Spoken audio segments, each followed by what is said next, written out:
Jonathan and Grant weren't able to make it, those losers. But nonetheless, it's going to be Hayden and I kicking it tonight. So we're live on YouTube right now, and then Facebook says go live. So there we are. All right, we're live on YouTube and Facebook. Hop in the chat if you want to have a talk here. But Hayden joining us from Georgia. Yes, sir. What's going on? And what's the weather like down in Georgia today, Hayden? It was actually probably temperature was about what 72 the high. I think 72 was the high today. This morning it was a little bit brisk, but wasn't bad at all. You could walk outside with short sleeves on and be just fine. Last few days I can't complain about the weather. And I'm hoping it stays that way this weekend because I'm going to go down to Atlanta on Saturday night for the Braves Guardians game. My wife. So long overdue date night. So we're going to be going down there on Saturday night. So I'm hoping the weather stays like this. It looks pretty good so far. Temperature's gone up a little bit, but overall, I mean, it's springtime down here. Baseball season's upon us. And so we'll probably go down. We'll go down there Saturday night and hope for good weather. I don't think it's supposed to rain down here until when? Sunday? Monday? I hadn't checked the weather. But yeah. So what's it like in North Dakota right now up there in Old So you said it was 72 in Georgia today. It was actually my vehicle thermometer said it was 77. So Wow. yeah. And then it's going to drop down, which of course it's nice in the middle of the week when you can't do anything. Right. But then now that the golf courses are open, it's going to be cold, like 50s, which is a little bit too cold for me. Right. To go golfing. I am a little bit jealous of my parents right now because they are down. Their anniversary was Tuesday, and they're celebrating their anniversary down in Vegas. Nice. Uh-huh.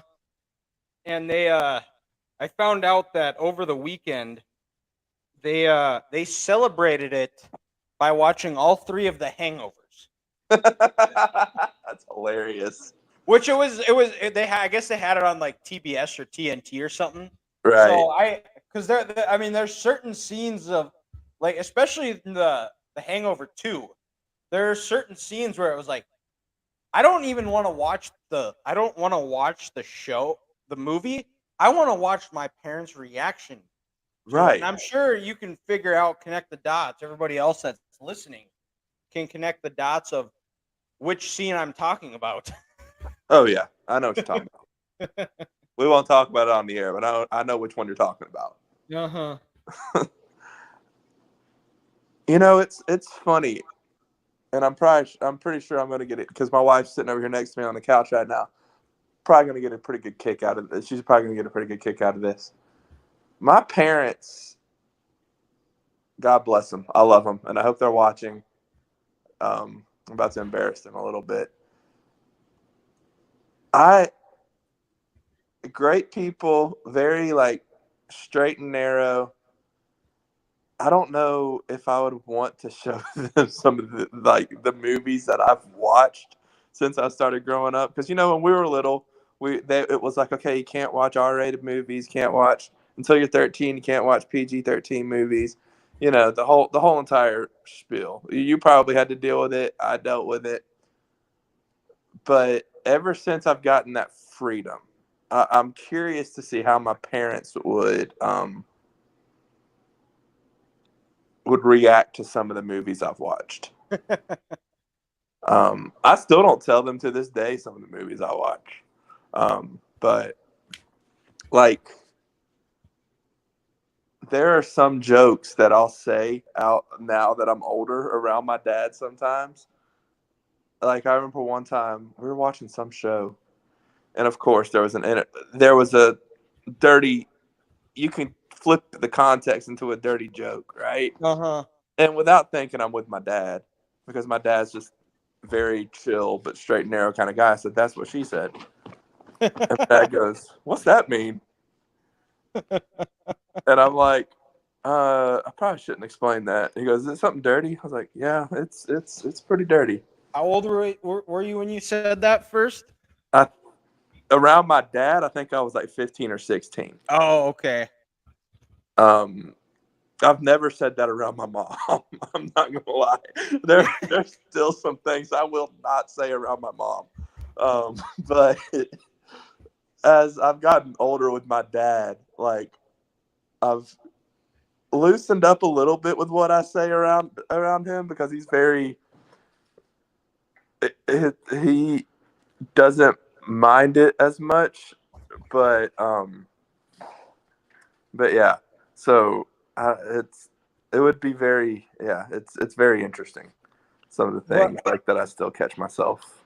I don't know if you're a golfer, but um my dad and I we do a lot of golfing in the Yeah, when it's nice out. And I because I don't know how you grew up either, but like I grew up in a household where like I hardly ever saw um my parents like swear at all. yeah, Where exactly. and like so since you're embarrassing your parents, I'll embarrass mine or my dad anyways. But I think I was like 12 or 13 and he Right. was golfing or we were golfing and he uh he hit a drive and it was a terrible drive. And anybody who's golfed with my dad knows he can get very animated and he talks to himself in third person too. And he uh he just dropped the F bomb. And then he looks over at me and then for the next it was like hole 17 and for the next two holes he he apologized for the next two holes and I'm just sitting there like I like I was partially shocked and I was like I almost felt bad for him because I was like I don't care that you swore. It's not that big of a deal to me. Like I've heard the word before, like but but I don't know if he was like worried that I was gonna tell my mom or something. My But wife died right now because I think she could see, not necessarily see my dad doing that, because I've only heard my dad cuss. I could count on one finger. My dad is a Baptist preacher kind of guy, like the Baptist preacher. Like he officiated my wife and I's wedding. Um, but I've only heard him cuss like 3 times. And normally it's about when someone else says something. It's normally in that form. Mhm. But the only word I've ever heard him say is jackass. Oh wow. And that's when he's probably referring to certain politicians that you and I have um, That we both our views agree on are one another. jackasses. Do what? That we both agree are probably jackasses. Yeah, I get Yeah, that. yeah, exactly. So But that's the only time I ever hear my dad cuss. uh, And then the other day, apparently but it's funny because the other day he and I were on the phone, and my wife was sitting right there, and I had him on speaker, and he was talking about something my grandmother said, and I won't go into it, but my grandmother basically said shit, and my dad thought that was so funny, and it's I think with old people and when like kids and you're a teacher so you can attest to it like that would be like the hardest part and like even with me coaching is like my rule is if I catch them swearing they have to run a lap. So I was like, well, I have to make sure that you know if I don't let them swear, I can't swear. So I've had to run laps a couple of times because I've let a couple of swear words slip out on me. oh my gosh, dude, when my students cuss, I have to refrain from laughing. I have to go into another room because it's just so funny. Um, I've got a handful of kids that I'll catch them in the act, and I'll look at them, and they'll be like, "Oh shoot," and I'm like, "Uh huh." Yep, that you bet. Yeah, that better be what you say. Um, and I've it's, never said an F word coaching, which is really good because I only coach junior high kids. But uh, then I would probably have to say I'm going to run 2 laps, and it looks like the Bears are on the clock now. Goodell's getting booed mercilessly, but oh, yep. I just turned it up a little bit. What kind of weirdo you got to be wearing a bear costume in Detroit? Number one, you're in Detroit, which is one of your biggest rivals. uh huh, Number he's a brave two, man. you just look stupid. I'm sorry, you just look stupid. Their new the new outlines they have for a new stadium though look pretty sweet. I'm not gonna lie. Yeah, Soldier Field's kind of run down. Have you ever been to Chicago? I have not. It's funny. My wife and I are planning, having to replan a little bit of our baseball trip that we're taking. Um, Okay. Basically pushing it back a little bit, but getting more out of the experience because we're going to be up in an area we hardly ever go up to. But we were looking at Chicago for a minute, looking at going to Wrigley, Comerica. Was it Comerica? No, that's No, it's Detroit. Guaranteed rate. We're yeah. It used to be U.S. Cellular.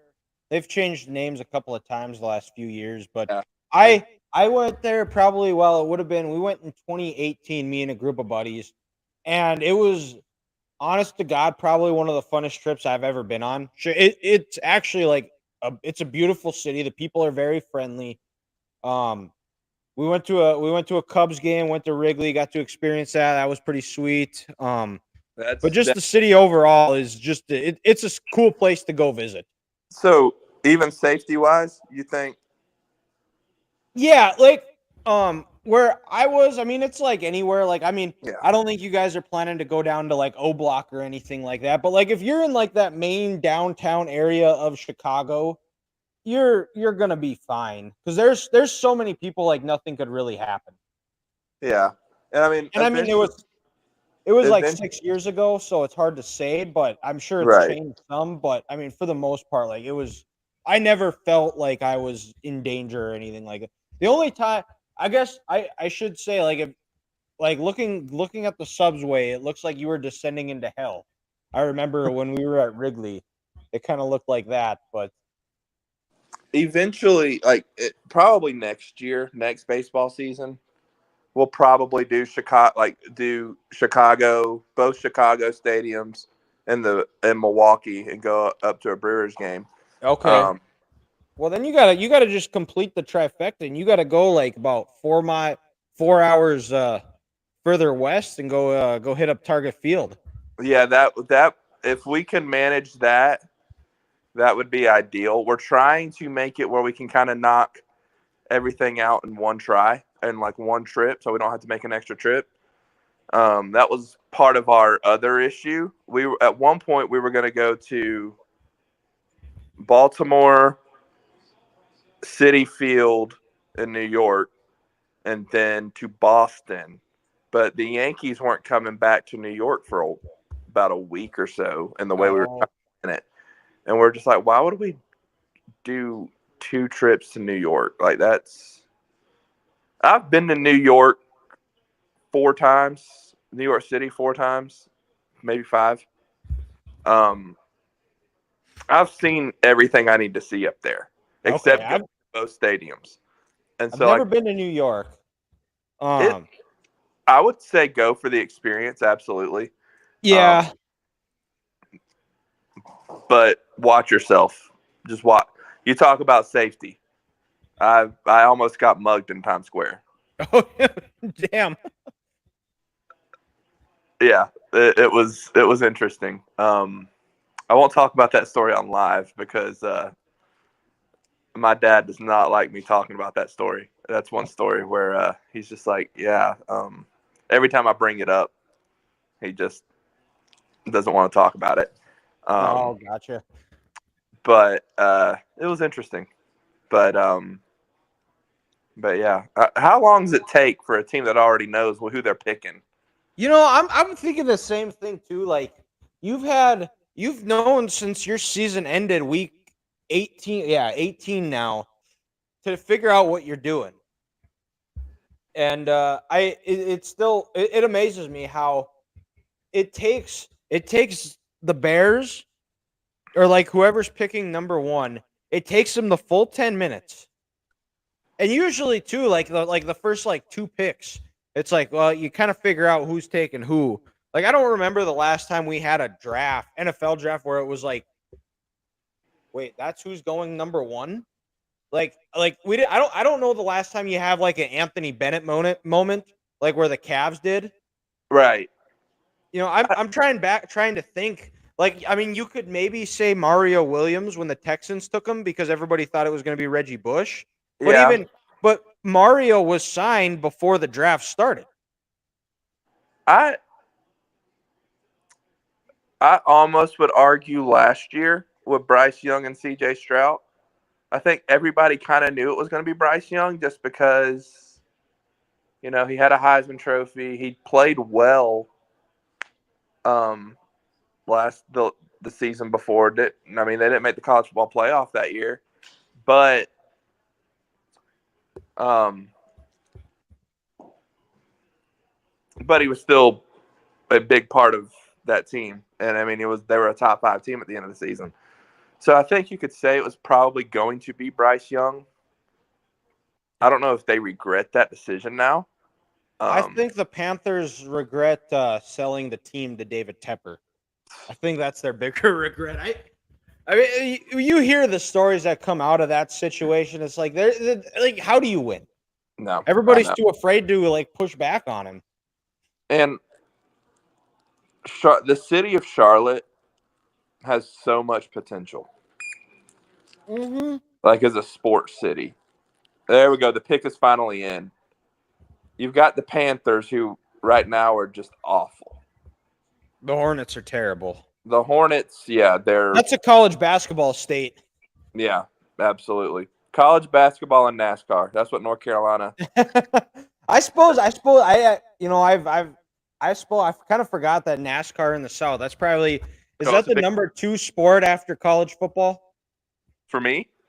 for like the general South? I would say it's number 3. I looked over at my wife and we both just now and kind of was looking for some affirmation there. I would say it's college football, probably Major League Baseball, and then it's NASCAR. And people from the South, if y'all are in the comments, feel free to obliterate me with hate on that. All right, Goodell is at the podium. Why is mine so slow? Mine's still at Laura Rutledge. Streaming service. That's the only downside to a streaming service. All right. Well, if you want me to spoil it for you, I will. But it's not really much of a spoiler. It's Caleb Williams. It is Caleb Williams, yeah, the number 1 pick, like we all said. I'm not sure. I don't know if I like my quarterback painting his nails. Goodell's finally announcing the pick. No.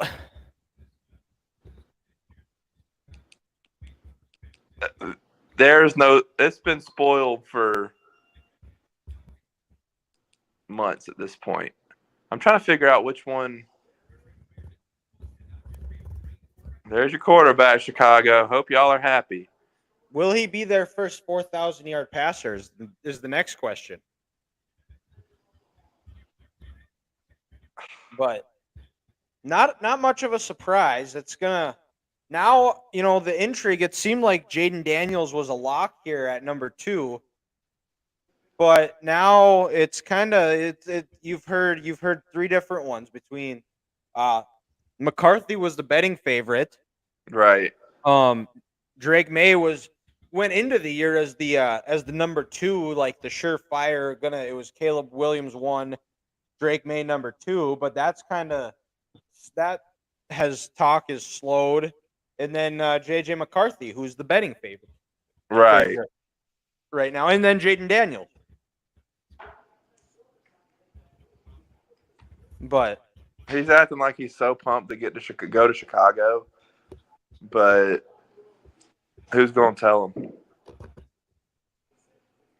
I mean, the Bears though, they do have some nice weapons. They were what's crazy to think is they were 7-10 last year somehow. So I mean, it's rare that you you're able to get the first pick and have a potential franchise quarterback.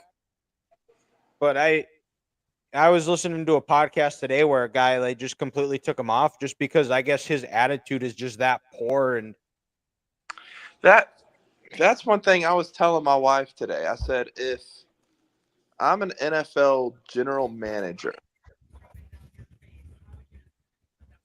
I don't know if he's my number one. Talent wise, probably. I I have a hard time buying into making him my guy though. And then Jaden Daniels, it was like, to me, and might be my SEC bias here. I thought Jaden Daniels might be the better quarterback, but his attitude sucks too.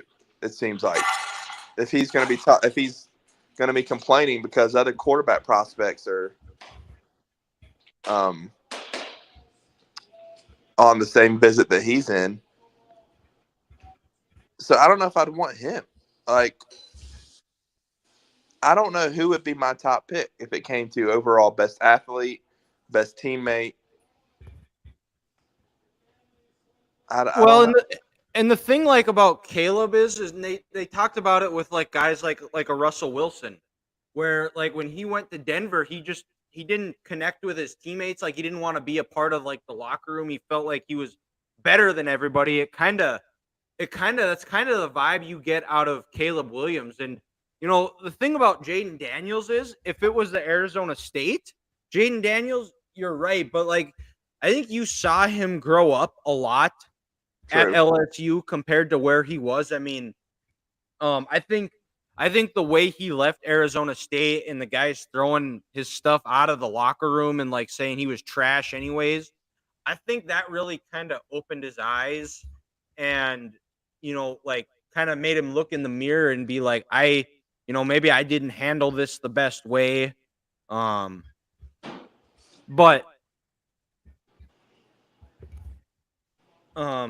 but even like you saw flashes of Jaden Daniels, like his talent No, he's unbelievable. as a freshman, like when he went and beat Michigan State in his like first or second start, and then ending Oregon's playoff hopes that year too, and back in 2019.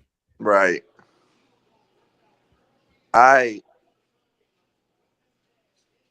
Yeah, he's an unbelievable talent. There's no doubt about that.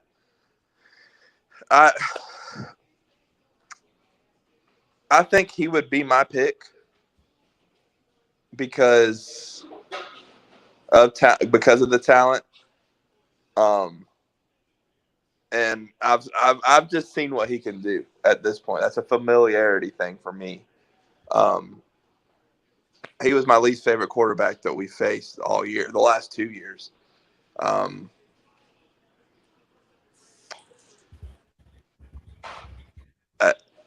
If he doesn't get hurt against us, I don't think we lose that game.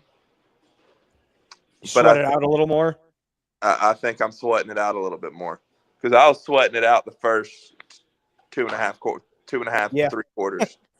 Ooh, I'm looking right now. I'm seeing a Jimmy Kleinsasser Vikings jersey, which Wow. I don't know if you know who he is, but he's a North Dakota guy. He was one of the I don't think he wouldn't have been the first guy from North Dakota, but he was the first one that I remember from North Dakota that actually like was from the state. And how good of an athlete he was. So he won the state championship in basketball his senior year, and then in track he won both throwing events, the shot and disc, and then he went and anchored their sprint relays. Jeez.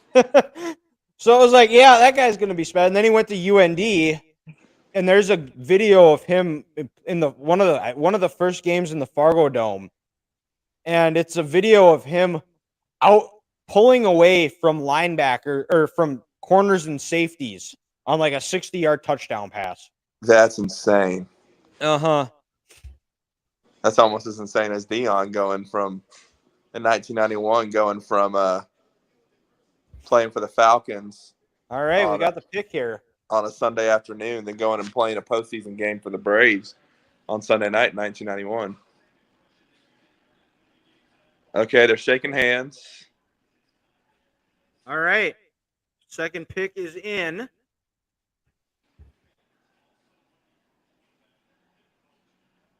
I was looking to see who all's commented and tuned in so far. We've had pretty steady flow, it looks like. Yeah.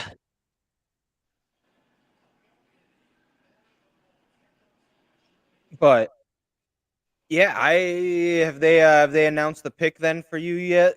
Not yet. Hang on just a second. Okay. Because this one I'm curious about.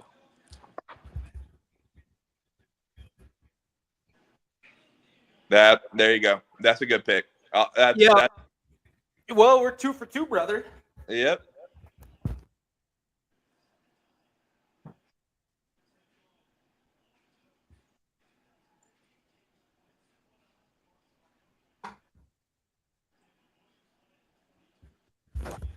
That's a good pick. Washington got a good one. Big thing now for Washington, though, I think, is they now they have to shore up their offensive line because their O line was awful last year. Right. And Jaden Daniels is a small guy. Like, he needs to be up to about 225, especially for the way he plays. I mean, look at the shot that he just took on that. But yeah, if they don't get his offensive line, he's only going to be as good as his protection here in Washington. And here's the thing. I'm not exactly sure where Joe Burrow lies on the whole size thing. And I know it's easy to compare him to Joe Burrow since they're both former LSU quarterbacks and transfers that went into LSU. But does no, I'm already answering my own question.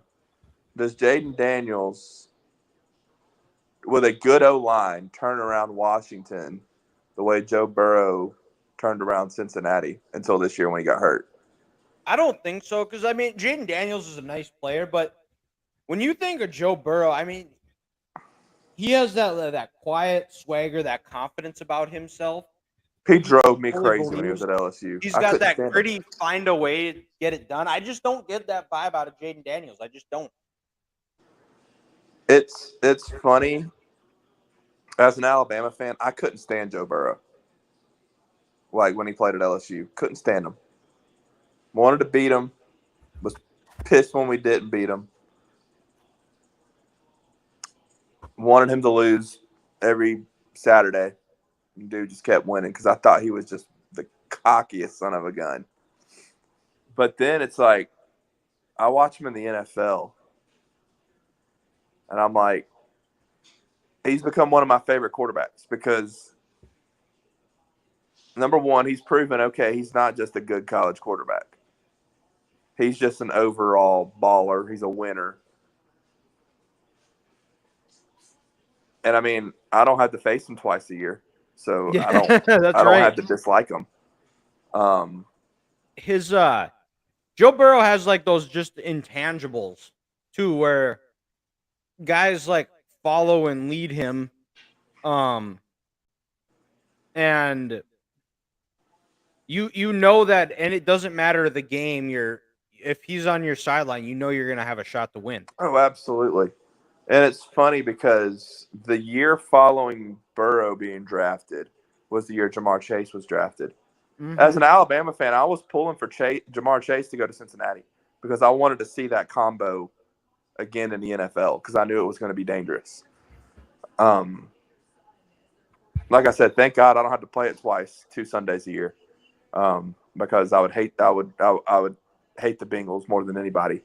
But looking back, that 2019 LSU team in general was one of the most fun teams I've ever seen. I normally don't go back and watch losses very often, but I've gone back and watched that 2019 LSU game a few times. That was an incredible game. It was. But and I keep losing my train of thought with Joe. But I mean, he got the Bengals to a Super Bowl. Right. His second season. Uh-huh. So he has the proven. But I mean, and also in a sense too, Jaden Daniels is going to have that opportunity in Washington because they haven't won a playoff game since the Bush administration. Jeez.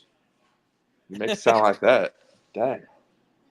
I couldn't remember the exact year, but I'm pretty sure George Bush was president.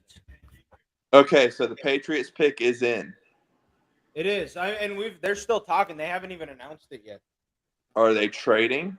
No. No way they're trading. You can't trade if you're New England. That'd be the dumbest thing you could do. If New England were to trade, they would be. It would almost be like they're trying to self-sabotage their organization. We got Goodell walking. Okay. Who is it here? Is it May or is it JJ?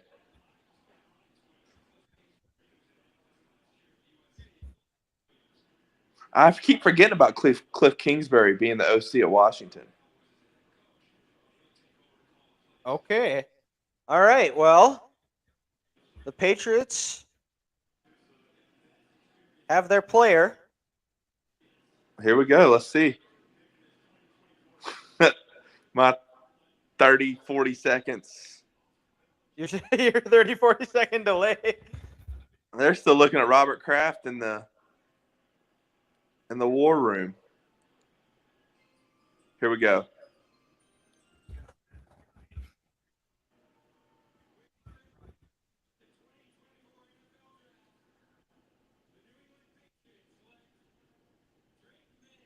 So we're 3 for 3 so far.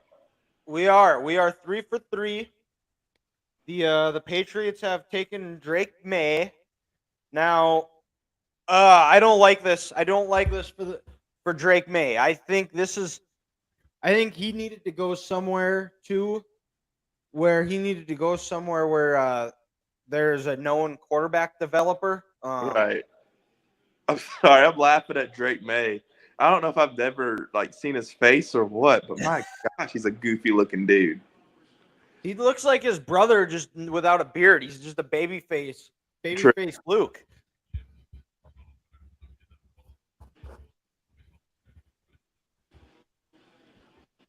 He's going to the first non-Bill Belichick coached Patriots team since, I guess, Drew Bledsoe, right? Yeah. Because I think Pete Carroll drafted Bledsoe back in the 90s. I was about to say, I think that's. What year were you born? Were you born 94 or 95? 95.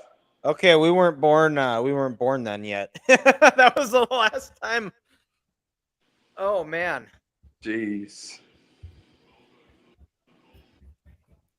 But now, okay, so now I don't really. It really doesn't feel like the draft has started yet, because right now we're 3 for 3 with our picks, and Marvin Harrison's going to go at 4. Yeah. Arizona doesn't need to trade. I don't know why. Unless you're getting an offer you cannot refuse to take the 4 spot. Unless somebody is going to offer you, the Giants have nothing to offer Arizona. If they want to draft up and get a quarterback, they have nothing to offer. The Kyler Murray's fine at quarterback if you're trying to rebuild. You got Ritter as backup now. Thank God. Thank you, Arizona. So they don't need a quarterback right now. Arizona doesn't. In theory. In theory. Next year, maybe. And I'm saying, if the Giants were to trade to get a quarterback, they wouldn't need to trade. I mean, Daniel Jones is not worth a first-round pick to me. No. Unless you're offering picks and maybe Darren Waller, That's the best person. That's the best player I can think of on that Giants roster right now. But I don't. I think Darren Waller retired. I'm pretty sure he wanted to pursue a rap career. He retired, and then him and his wife just filed for divorce. So. Oh dang! Oh yeah, I forgot about that.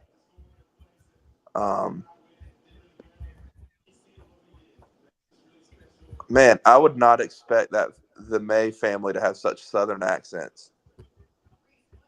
I mean, I get it; they're from North Carolina, but like,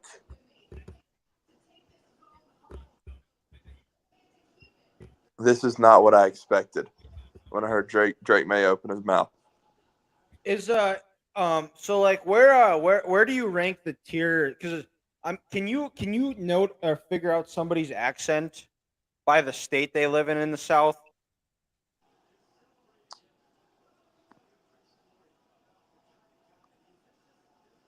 Yes and no. Okay.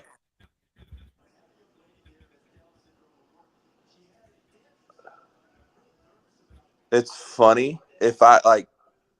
Oh, you got me thinking about it now.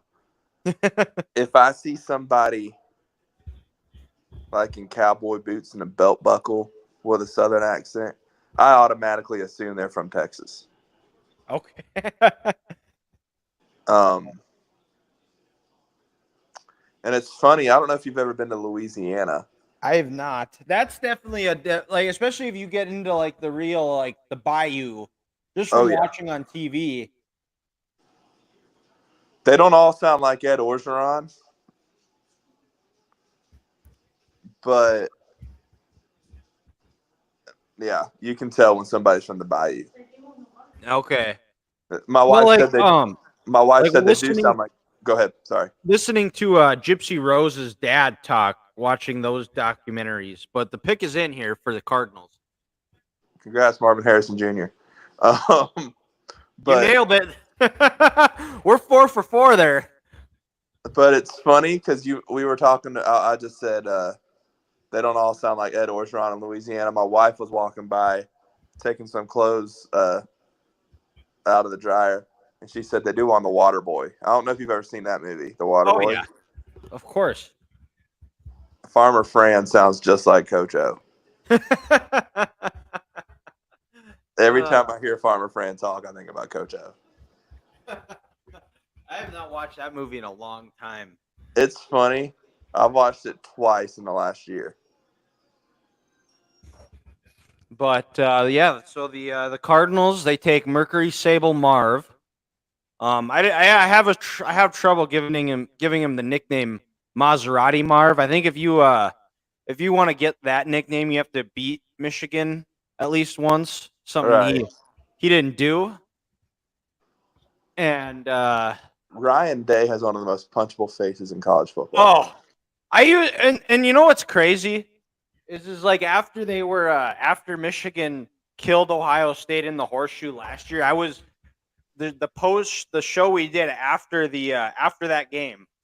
I was saying how Ryan Day is a good coach, and then he started going crying to the Big Ten about Michigan knowing their signals and trying to figure out and get any way he could to get an advantage, crying about it. Yet if you look deep enough, you'll find that he is rumored to be filming other teams' practices, and why no teams have been watching film on their team issued iPads, because he's like his brother, or he's got a staffer that worked at Catapult or something. He's just, and then he takes one of Lou Holtz's opinions personal. Like, but before that, the best part about that too is it was a guy that was impersonating him too. And I was feeling pretty confident going into the year that Michigan was going to beat Ohio State. After I watched that interview, I was like, oh yeah, we're definitely going to beat Ohio again. And I was like, man, when you have to start screaming and yelling about finding some old dude that's probably been in bed for the last 3 hours about wondering where he was, that's the first thing you think of after you win a big game like that. You don't go celebrate celebrate with your team. No, I'm gonna go find out where Lou Holtz is. I want to know where he is. He looks like that guy who, and I worked in landscaping for a little bit, so I can kind of attest to these kind of people. He looks like that kind of guy who pays a landscaper but sits outside on his front porch and criticizes everything they do as they're doing his yard. Oh, you trimmed my bushes too low. Now you scout my bushes. Or Oh, my he's one of grass is those guys, one of those guys too that um that like he has to really like if he gets in a fight, he has to make sure everybody knows that he got in a fight and he kicked somebody's ass. When in Yeah. reality, he probably got into a yelling match with him, and then there's maybe a little shove, and that was it. Yep. Or he got into a fight, got his ass kicked, and told everybody he won. He is that dad at a travel ball or little league game that's sitting in the stands criticizing everything the coach does and criticizing and just yelling at the umpires. He looks like that dad that gets thrown out of it gets thrown out once a year at a little league game, and the umpires hate calling his kid's game because they had to deal with him. So let's talk about something here. The elephant in the room. Chargers are on the clock, Yep, and that clock is still ticking. it's still ticking. And it's down to like 4.5 minutes. And we're right now. I'm at a commercial break. I'm at 3.5 right now. So usually this is where we're gonna see a trade happen here. If it's mid commercial, or they're gonna cut to Schefter here and say that there was a trade. The Chargers. And now, if the Chargers don't trade out here, I don't know if we're going to see a lot of trades. I think when you look at the draft order right now, because the Giants, they can still get Malik Neighbors or Roma Dunze. They could get a quarterback if they want, because the Chargers aren't taking a quarterback here. And the Falcons, I mean, Bears, they're not taking a quarterback. The Jets aren't taking a quarterback. And realistically, the Vikings could stay put and still get McCarthy if that's what they want to do, and still keep that second round pick. That might be the best case scenario for the Vikings. Yeah. It's funny because all the speculation we've seen on Twitter, I don't know if you've seen the same stuff I've seen. All the speculation we've seen on Twitter about potential trades. I think the wild card of draft night might be if no trades happen. Because I think the over-under was set at 6.5.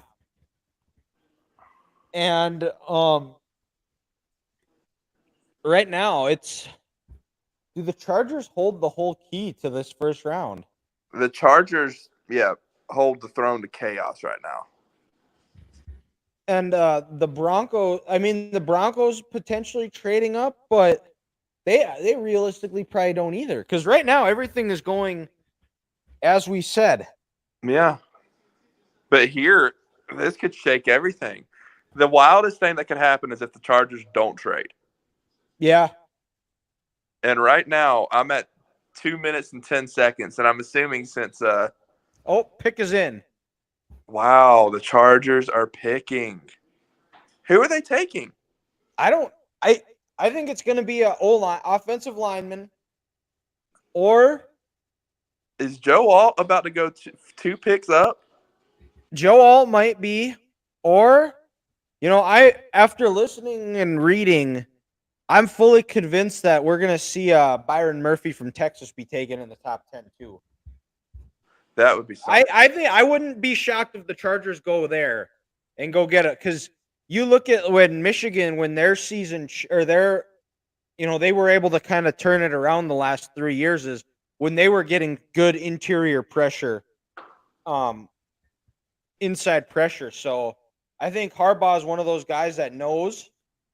And I mean, Byron Murphy is a game changer. Right. If anybody's had insight to this year's draft class is Jim Harbaugh. Yeah, and the next few because he's recruited all of them. Yeah. Oh, I thought that was Shannon Sharp in there. But it looks like they're Harbaugh's dapping guys up. So it looks like they've made a pick. They're picking. It's so weird not seeing Harbaugh in Michigan I know. in blue right now. I mean, he's still in blue, same colors, basically. If it was like, that's weird to think it was like 20 years ago, it would be the same colors. Detroit looks like a pretty cool. I mean, I've been to Detroit one time. It was like for 5 minutes because I was getting there to get across the border. But it looks like a pretty cool city. Yeah, I've never been. Never been to the state of Michigan. Harbaugh looks like the team accountant. Like, honestly, he doesn't look like a football coach.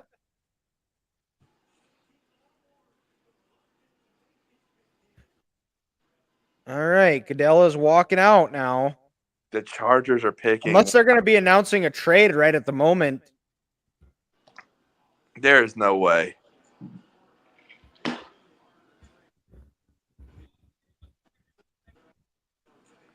Nick Saban just said it's harder to pick or trade back in a draft than people think.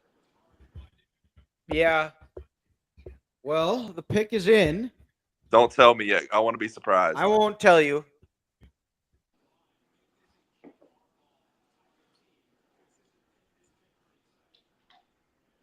This is the most exciting pick of the night so far. Dadgummit, ESPN already alerted me. See, that's why Joe Walt get cable. I forgot. I didn't even realize it until now, but I didn't know that he was from Minnesota. But I wonder where he is from in Minnesota. They look so underwhelmed. They were wanting a playmaker, and they got an offensive lineman. Which, I mean, you need that. They don't. Those are the people that need. He doesn't even look happy. Yeah, well, you don't want your linemen happy though. You want them to be dickheads, be pricks. His girlfriend looks nervous. I don't know what she's nervous about. Worried about where she's going to be shopping at. Oh, I'm going to LA. Oh, good. I got a Gucci store now. She doesn't realize the cost of living in LA. Yeah. Well, because his girlfriend so his mom. That's not something. I don't know who that dude is over there in the beard, but he looks like Donald Trump Jr. That dude right there. Oh, never mind. You're like 30 I'm way minutes, ahead of 30 you. seconds. Yeah, I forget how ahead of me you are. That's a good pick, though, for the Chargers. I thought maybe Harbaugh was really going to shake something up. Now that puts Tennessee in a predicament. Do they panic and go with the next best O-lineman? Who are you asking about? Sorry, I was. So, okay. So the Chargers just took Alt, which probably means the Giants are going to take Neighbors at 6. Yep. Does Tennessee at 7, do they panic and go with the best next O-lineman? Yeah, and I was listening to Michael Lombardi yesterday, and he talked about how Brian Callahan believes that you build a team from the outside in. So I wouldn't be shocked if they go take a receiver now. Because you look at it, he was part of the staff when they took Chase over Penei Sewell. Yeah. And it worked. The difference is that you have Joe Burrow, who's just going to be one of those guys that was going to find a way to be great. I don't think you're getting that out of Will Levis. That's the problem, is you got to understand your personnel, and I don't think that Will Levis is going to be the next Joe Burrow. I think the Titans are going to be looking for a quarterback next year, too. What if the Titans go Penix here? Do they explore that option? The Giants or the Titans? The Titans. I don't think they draft a quarterback. All right, the Giants pick is in, which might mean a trade. No, they're not trading. They can't trade. The This Giant might be one JJ of might those. have just go ahead. Sorry. This feels like, we talked about all these trades that were going to happen. This might be like one of those where it was just so overhyped, and then we just don't see them unless we just start seeing them flying off now. But There was a big rumor about 2 hours before the draft that the Rams were looking to get into the top 10, I saw that today too. Yeah. and the Falcons were a target. Yeah, they. I bet you they might be. They potentially. I could see them trading up to get Byron Murphy, like you did on the on our mock draft. Well, the rumor was they didn't want Murphy; they wanted Brock Bowers. Oh, that would be dangerous. Which makes me wonder if this is Matthew Stafford's last year, and they're trying to get a Bowers Bennett reunion out in L.A. Could If be, but I Bennett can, don't even think they really want to deal with with Bennett. I know if Bennett can lay off the alcohol. My wife gave me the dirtiest look just now when I said Bowers Bennett reunion. Like she gave me the "you're sleeping on the couch if you mention that again" look.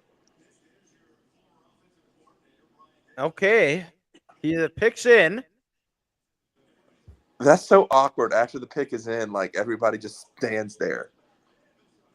right? It's funny that I see Brian Daboll because the other night, I referenced the Alabama Georgia National Championship game. He was the one calling the plays. That's right. He was the one calling the plays for Alabama at that time. Do the Giants go McCarthy here and shake this whole thing up? Nope. This is the thing about streaming. Exactly. That's why I don't stream. That's a good pick, though. They need playmakers. They need to receive. Like I said, I think John Mara has said that he doesn't want to admit that drafting Daniel Jones was a failure. So I think he's going to try to give him every opportunity they have. And I mean, he showed some flashes in 2022. Yeah.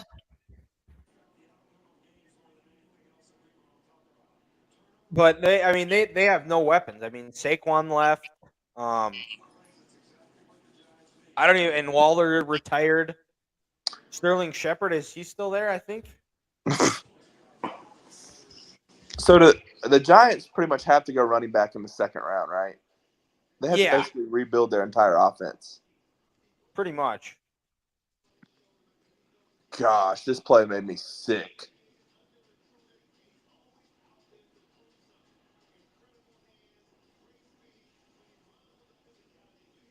It made me so sick that our safety couldn't cover him. But dadgummit, I couldn't even be mad at him because he was so freaking fast.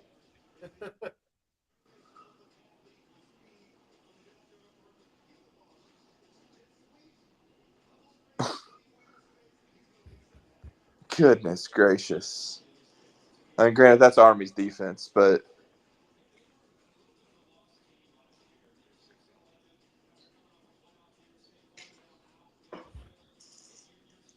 Do you they just said you can't enjoy a little Louis and Gucci. Do you guys own anything Louis or Gucci? nope. No. Nope. That stuff's way out of my budget. Yeah.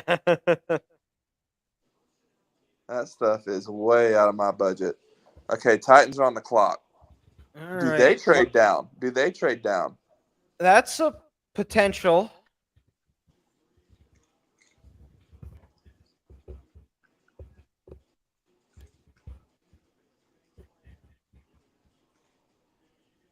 Can you are you able to do the gritty? Have you Not really. No, you're not much of a grittier. I mean, I've tried. I ain't gonna lie, I've tried. You I suppose you work with a bunch of are you middle school, you said? Yes. So I mean that's usually what you'll see walking through the halls is just kids grittying. You never Oh, yeah. just get that random urge like I just want to start grittying down the halls. Uh, I have not gotten the urge to gritty down the halls. Um, It was funny though. I don't know if our basketball coach is watching or not. Shout out to Nathan Martin if he is. Um, the day before the championship game, he and I were talking, and he goes, "If we win tomorrow night, I will gritty across the court." I was like, I was dumbfounded, but unfortunately that didn't happen. But I was like, man, the possibility of you grittying across a basketball court would have been absolutely hilarious. So, But and I said you have to get the whole entire team to do it with you if you do, and I'm sure they would have, but unfortunately, like I said, it didn't come. It didn't come to fruition.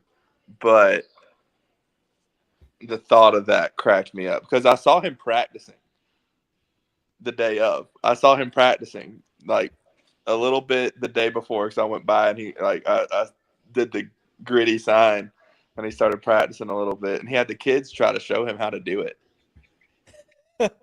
that's funny you mentioned that because our offensive coordinator last year, or well, no, I guess it'd be 2 years ago. He after every win, he would go and gritty, Oh and God! I mean, it was bad. It was how you would expect an almost 40-year-old guy to gritty, Right. and he was the favorite. I think it was after like our like third or fourth win. It was like halftime of our third or fourth game. We were up by like 40. So like the game was in hand, it was a running clock, and we were walking back from the locker room, and he was talking about how, yeah, I've been watching videos on how to do the gritty, how I got to be more on my heels instead of on my toes, and he and as we're walking to the as we're walking back to the huddle after the game, he starts doing it the exact same way he's been doing it the entire time. That's funny. So, what position do you coach?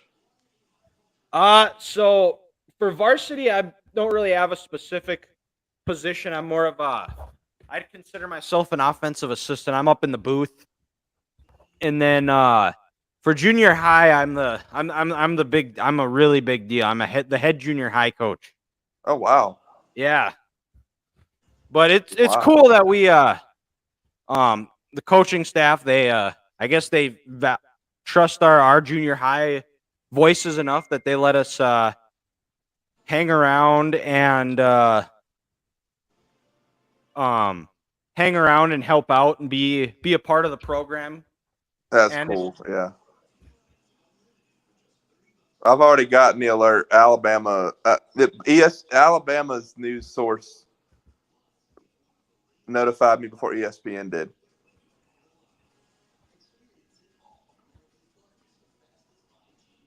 And the Titans did exactly what I thought they'd do. They got desperate and got the next best offensive lineman. did they announce the pick? No, they haven't yet. Well, the Alabama news source already let me know. Oh, really? Yep. Well, maybe we're all caught up then.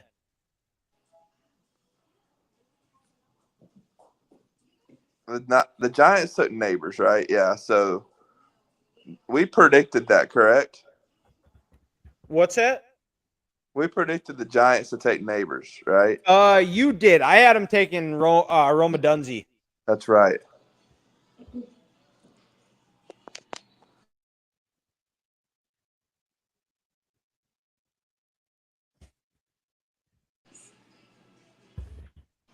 I just told my wife, she's a Florida fan, that Kyle Pitts is doing about to do a reaction to the pick on a live stream. If she wanted to go watch it,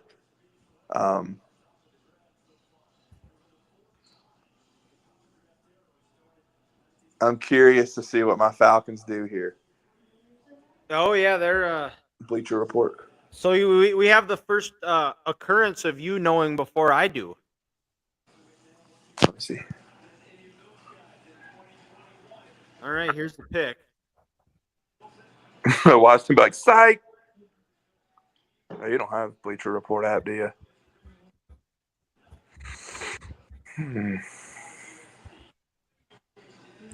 You look up Bleacher Report Falcon. Oh yeah, they take the Bama guy. Roll Tide, roll.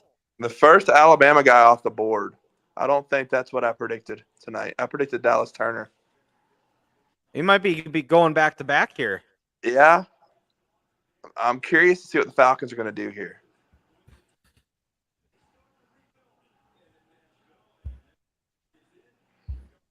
Gosh, but you still got Will Levis at quarterback. That you is don't have Derrick Henry.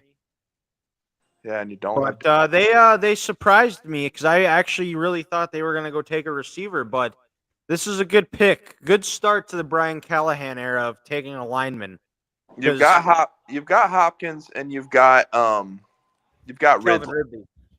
So you don't necessarily need a receiver, but if you beef up the depth at receiver. Yeah, they need a running back more than anything too, because Henry's gone.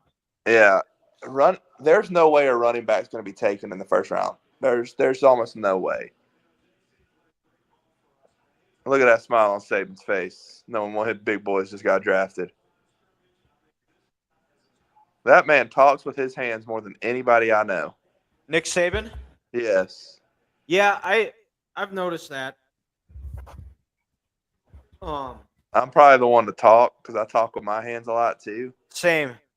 But you can't find it.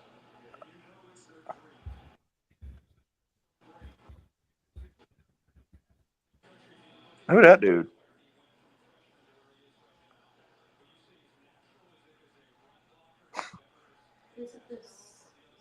So now have you ever been to Nashville now, Hayden?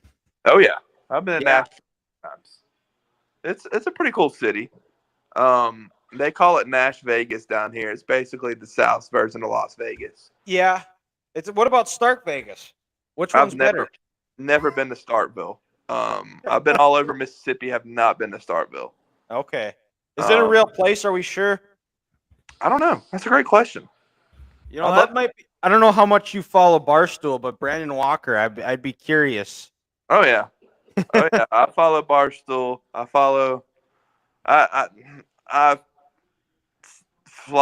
use the word follow lightly. I don't follow Brandon Walker very much because I think I don't know how I feel about him, to be honest with you. I have a love-hate with him. But yeah, I do know he is a very big Mississippi State guy. I really enjoyed Portnoy tormenting him after all of his anti-Michigan hate this year. Anytime Portnoy the pick is in, so the Falcons are picking.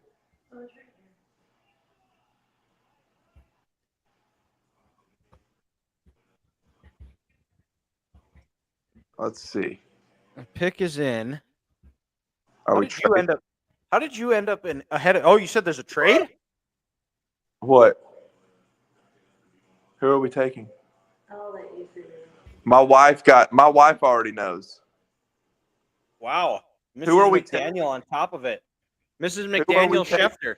Shut up, Laura Rutledge. Who are we freaking taking? You might see some quality viral content here in just a second, Dylan. We might be getting that because I've just pushed in my recliner. That's how. Oh, you mean business now? Yeah, but my dog is in my face. Like, what's going on, Daddy? What's going on? What type of dog do you have? It's a rat terrier Pomeranian. Come here, you little turd. Okay. No. Oh, she's camera shy. Ah. No, she's got the zoomies. Hey, no. She's trying to get it on Disney Plus. My dog just pressed the remote and got it. I tried to get it on Disney Plus. I'm surprised you haven't figured out. Uh-oh. Based on my reaction. Is Kyle Pitts upset? Because I was about to say, if it's a certain person, he has every right to be upset. Golly. I can't believe this is taking this long. I know. How does my wife know already? This live stream? She's your wife. She always knows. Thank you. I got you. Oh, you hear her? Yeah, I heard it. All right, now they're showing the Falcons draft room. That would be sweet to be in a war room. Oh my gosh, I'd love to be in a war room with an NFL franchise right now. Uh-huh. Oh my gosh. My wife is laughing her tail off right now because I've been sitting here for 2 minutes trying to figure out who it is. And apparently these comments are hilarious. Oh my gosh, let's show it. Clearly you're even done. Gosh, I'm standing up. I don't know. This is the most locked in. We took Bijan last year very early, which was a good pick. Bijan was a great pick last year. Drake London wasn't a bad pick in 2022. Kyle Oh, Pitts wasn't a bad pick in 2021. What do we do here? My wife is busting out laughing right now. I know why. I know why now. Stop, Oh. stop. All y'all stop. My phone is blowing up. I don't know. My phone is blowing up. Let's see. Gosh dang it, come on.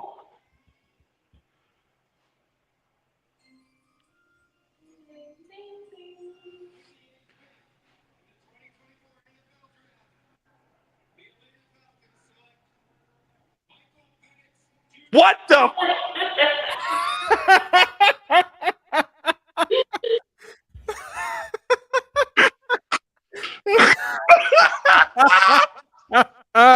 Oh, they pick another skill guy. Pardon my language. What the ever living hell? I'm going to say hell because Mama might be watching. Oh my gosh. What? What?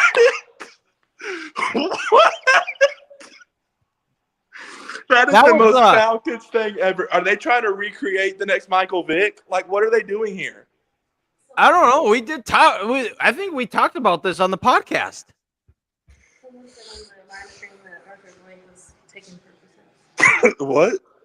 Someone said on the live stream that Arthur Blank was taking Percocets. My wife said someone said on the live stream she was watching that Arthur Blank was taking Percocets.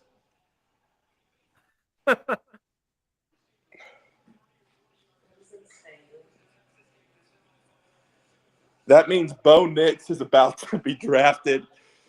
No, but how is Penix drafted before JJ? What is this? I don't know. I think I know why my wife is laughing as hard as she was now because I made a very inappropriate joke about Michael Penix earlier Big today. Penix energy. Said it. She said it. Taking credit for my funniness. What are we Wow. doing? Gosh. What? We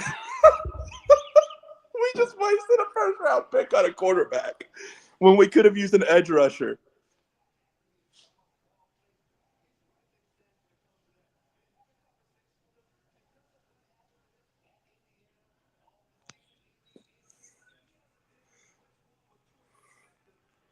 All right, can you hear me? Yeah. Okay, I had to. For some reason, your stream was like really lagging behind, so I couldn't actually see your reaction. We'll have to go back and watch it later. But now you're all caught up. Yeah, you were like lagging. It was really slow, so I had to I reloaded it and finally I was able to get it to work. We could have gotten freaking Cooper Kupp in that Rams deal. Instead, we got this ding-a-ling at quarterback, which, I mean, he's good, but daggone. Ooh, those Doritos are fire. That just came walking by the screen. And my buddy so Nathan, now the Bears, my co-host. Go ahead. We still don't have a defensive player picked yet. We don't. Do we? No. I don't think we do. Man, that was probably my best reaction to a draft pick ever. By the way, in the 4 years I've been doing this stream. Oh my gosh.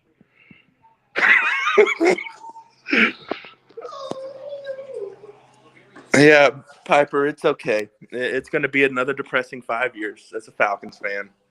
I mean, we got Kirk Cousins.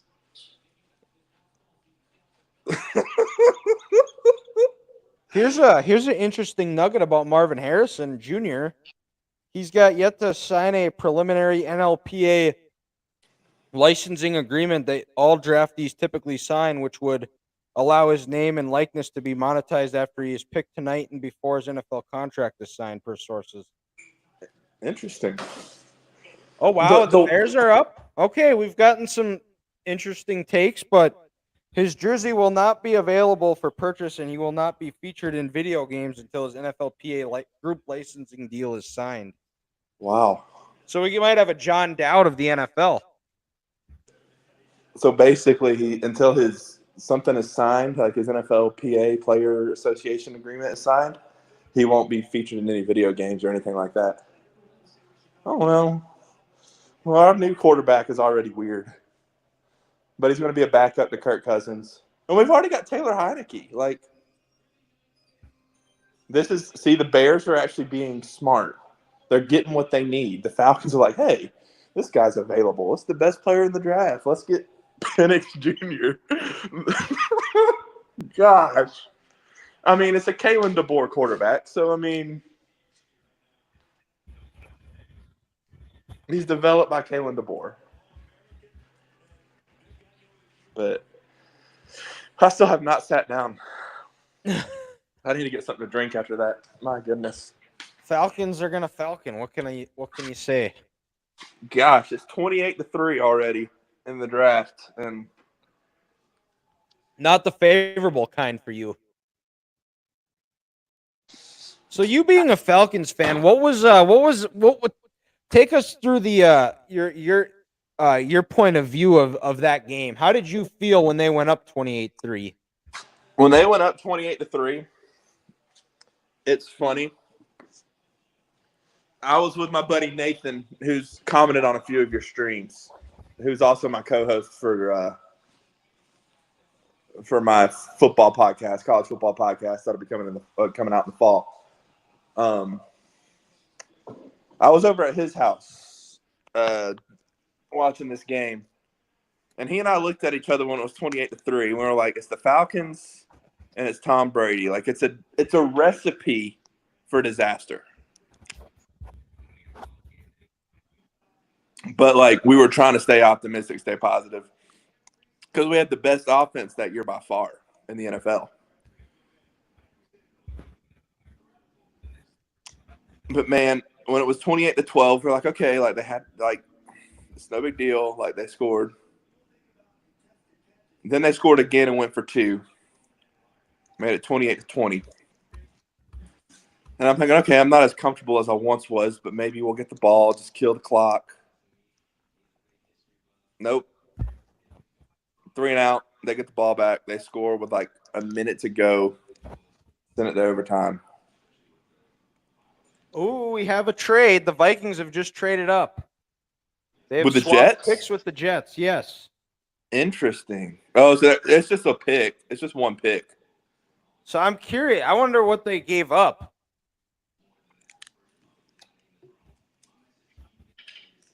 I wonder if there's no way they gave up that second pick just to move up one spot. That would be. You think so? I don't. We talk about the Falcons being the Falcons. The Vikings are going to Viking too. Yeah, I could see that. So I think the Vikings are taking JJ here. He's gonna thrive in that system. He will.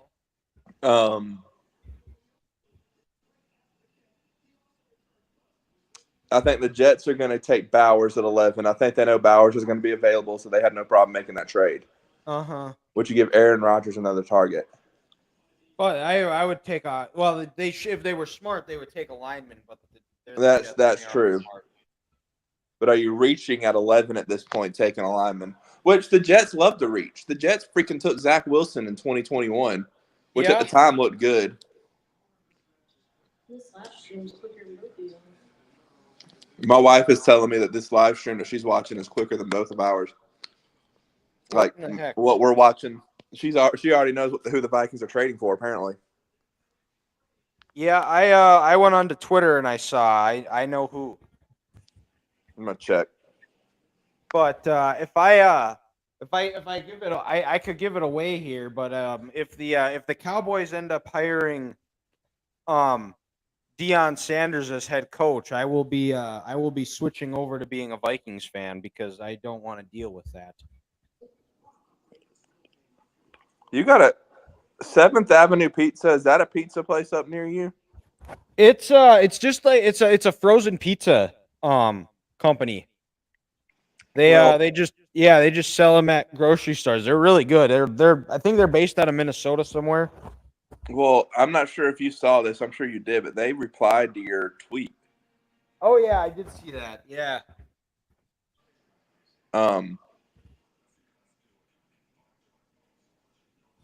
Yeah, I'm looking. I don't see anything yet on Twitter. Huh. And the Orlando Magic have just won their playoff game tonight, so that's nice.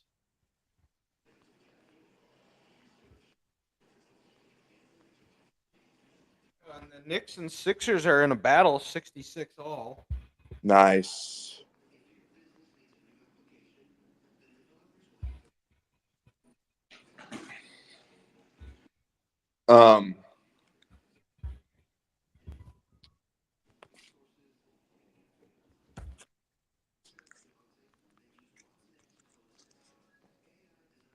You know who's really going to get screwed out of all this? Who's that?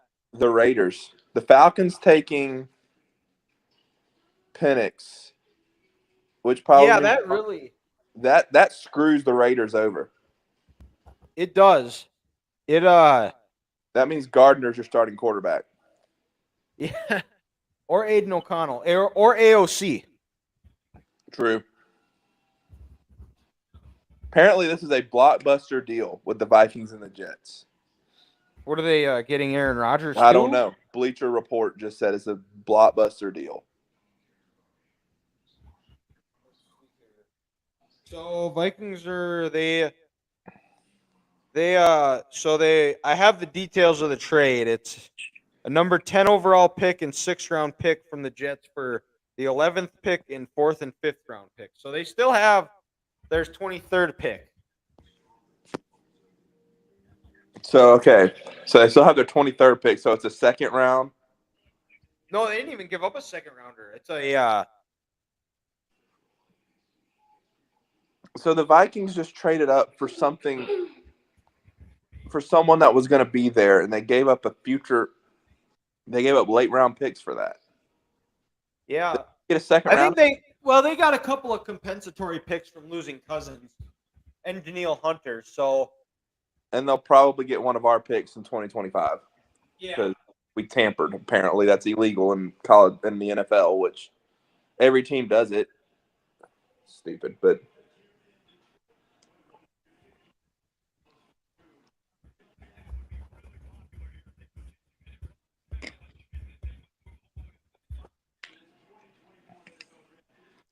a lot of my friends are like, "Why did we spend so much on Kirk Cousins if we're just going to draft Michael Penix?" Like that's.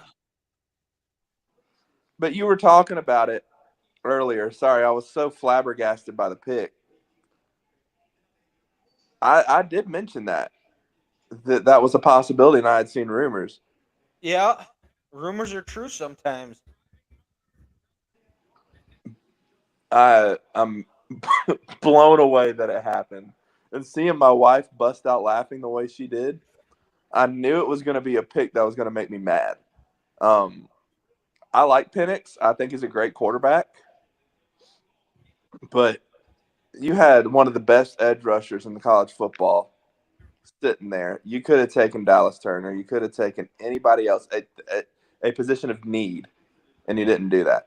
And I get it. Terry Fontenot is a best player available kind of guy. Makes sense. I respect that. But was that really the best player available in that moment? No. No. Here we go. I'm about to find out the pick. Yeah, me too.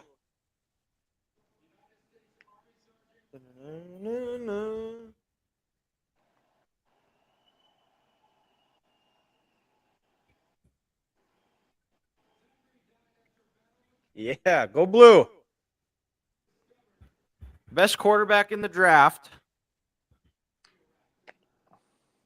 He's going to be a Midwest kid, stays in the Midwest.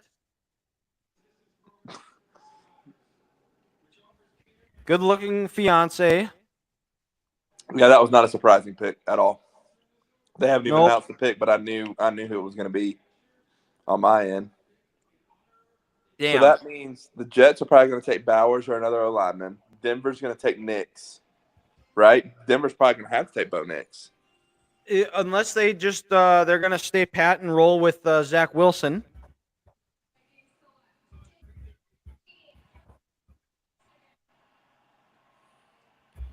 This is rolling along pretty smooth so far. Yeah. Other than the Penix one, I mean, we talked about having that Anthony Bennett moment. It wasn't the first pick, but it was close. You are a Minnesota Viking, JJ McCarthy. I wonder how Grant's a Vikings fan, right? No, Ethan is. Ethan's a Vikings fan. Grant's the Chiefs fan. I wonder how Ethan's going to feel about the Vikings taking JJ.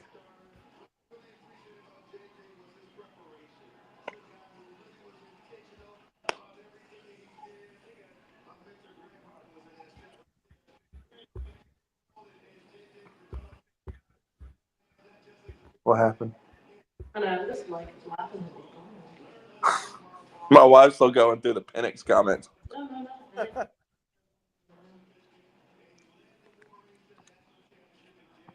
The Falcons were drunk. I swear. That front office got drunk. They're like, we don't need anybody. Let's give that Penix guy a shot. We just signed a quarterback for 4 years, $180 million.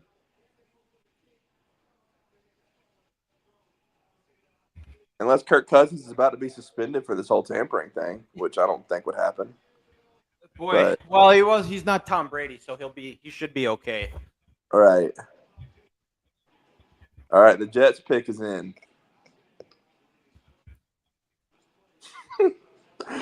Man, if you could have seen my phone inbox when that pick was made. I have a lot of in my friends group chat. I have they are not happy about the JJ McCarthy pick. They're saying it's Christian Ponder 2.0, but they're Christian JJ McCarthy had a much better college career than Christian Ponder ever had.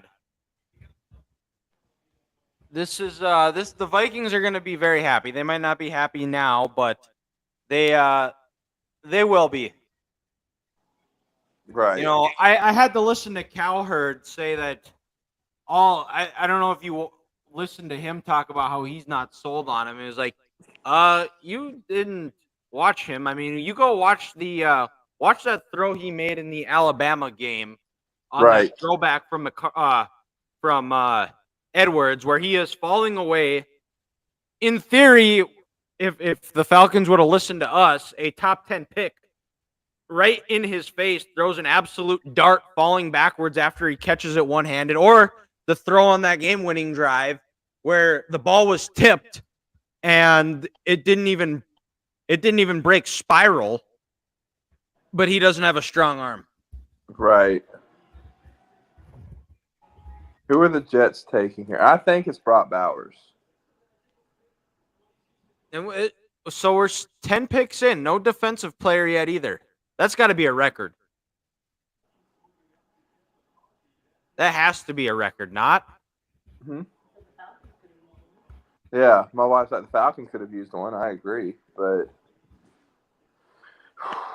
let's see what the Jets do here. Are the Jets about to outsmart the Falcons in the draft? Because if so, that's what I get for taking a shot at the Jets when I announced our live stream a few weeks ago. Okay. I like this pick. I like this pick by the Jets. It's not who we thought, I'm assuming. I will say they didn't go full Jets. Interesting. They did not go full Jets.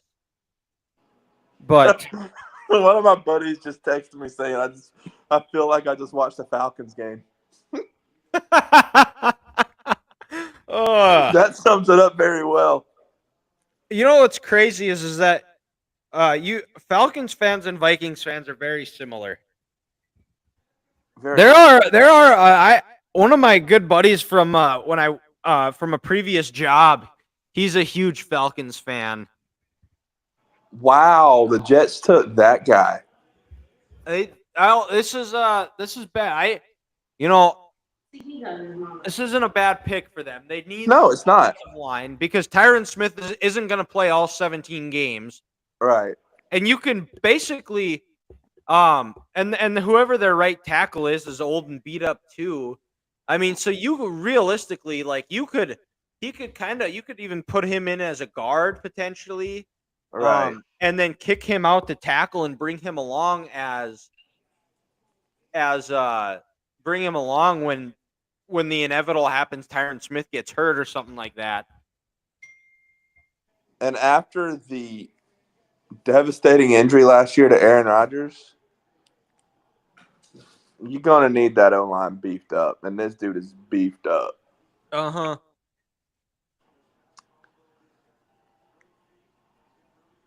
Denver's going to take Bo Nix here probably. What wouldn't surprise me is I wouldn't be shocked if they go with a tight end either. I'm going to go Broncos take Bo Nix. Raiders take – the Broncos pick is already in.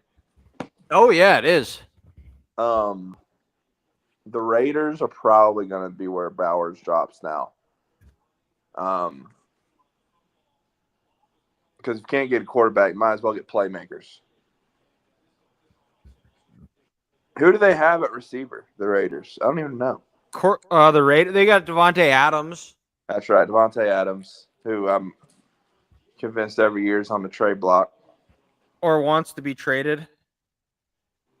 He didn't want to be traded out of Green Bay.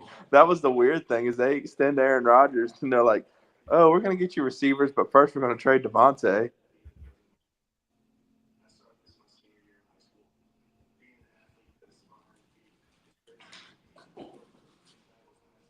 Let's see who the Raiders have as receivers right now because they lost Josh Jacobs to the Packers. Jordan freaking out at the idea that Brock Bowers is going to go to the Saints.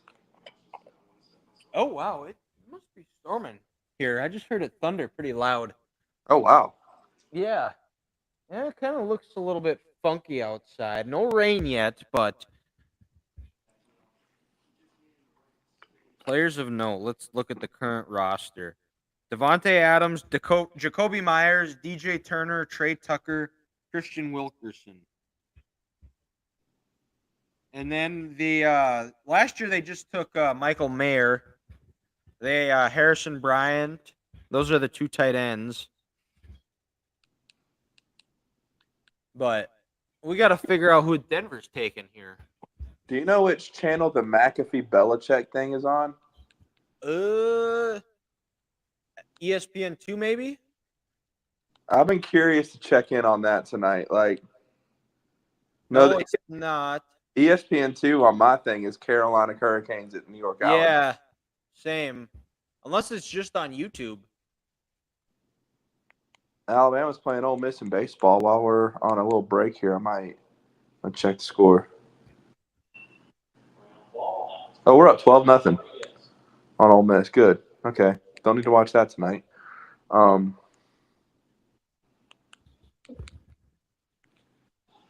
You guys got a girl from Kindred, North Dakota that's tearing it up for the softball team.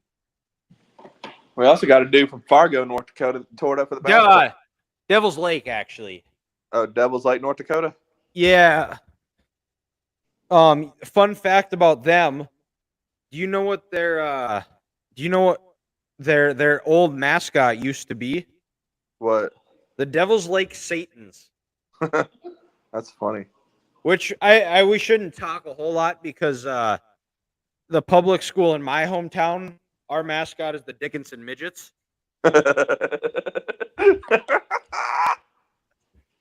That's awesome. Somehow it still hasn't there hasn't been enough outrage yet for them to change it, which I'm okay with. Cancel culture hasn't hit North Dakota yet. No, not quite. Not enough to well, it has because the Fighting Sioux nickname is no more. Now they're the Fighting Hawks, or as I like to call them, the effing Hawks. The Fighting what? The Fighting Sioux? UND, yeah, that's what they used to be called. They used to be the Fighting Sioux. Interesting. Mm-hmm. Like if you ever go to a game at the Ralph, they have like the Sioux mascot logo. The guy that built or like donated all the money to build the arena, which Yeah. is like the nicest arena probably in and not just NHL, but in like all in college hockey, but in the NHL. Like he wanted to make sure that name never got changed or like there's no way you could scrub it. So like I mean, he put that Sioux logo on like every single tile, like every other tile, like every like at the end of like every seat, like on the end of the seat, like where you walk out to get to the stairs, there's a Sioux logo, like to make sure that and like if you go to games, they still say like when they do the national anthem, they'll go in the home of the and then Sioux. That's awesome. So the Broncos took their pick while Bleacher Report's already alerted me who the Broncos took. And I think this is a match made in heaven for Sean Payton. Yep. We that's like we predicted. We've been doing pretty good on our picks right now. So far, so good. Uh-huh. Bo Nix has gotten some comparisons to Drew Brees. He's taller. You know, Sean Payton's waiting to develop that kid. Because here's the thing, like, Bo Nix showed some potential at times throughout his college career. He had some dumb moments. But when he left Auburn, he all of a sudden became a much better quarterback. I was happy he became a much better freshman year. His like because he was there for 3 years, right? I think so. He beat us his first year. Yeah, because like he basically plateaued his last 2 years at 2 years at Auburn, where right it felt like I mean you beat Alabama as a true freshman. It's like, okay, yeah, we've got something you can build on, you know, good things to look forward to. But he was never able to kind of build off that. What you saw from Bo Nix, his first game when he threw that ball up against the Ducks to win, to his last game before when he got hurt, it was the same guy. And then at Oregon, you actually kind of saw him develop. I think that was that. Well, and obviously had to do a lot with coaching. Right. Yeah. Brian Harsin was a horrible coach. The Raiders pick is already in. Good grief. They're going to go Bowers here. They got to go tight end. Although it would be hilarious to see Bowers go to the Saints and see these Georgia fans flip out. Because I would probably say, as a Falcons fan, our biggest rival is the Saints. For years, for me, I disliked the Panthers more than I disliked the Saints. Because Scam Newton. I will never call him. Yeah. Yeah, that was like a double whammy for you then, huh? Oh, yeah. I couldn't stand him. It was funny because that year, a lot of Auburn fans are probably Falcons fans. So when Julio came to the Falcons and then Scam went to the Panthers, that had Auburn fans all kind of confused. Not knowing what to do with their hands and all that stuff. Yeah.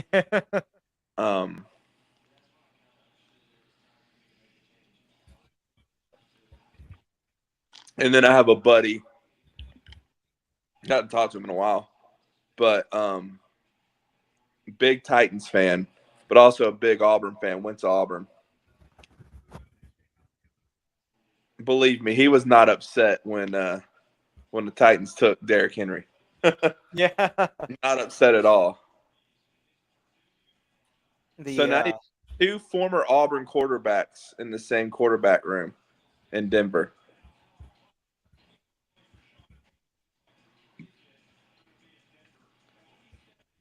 That's something to think about. But also in the first 12 picks, 6 quarterbacks have been drafted. That is an NFL draft record.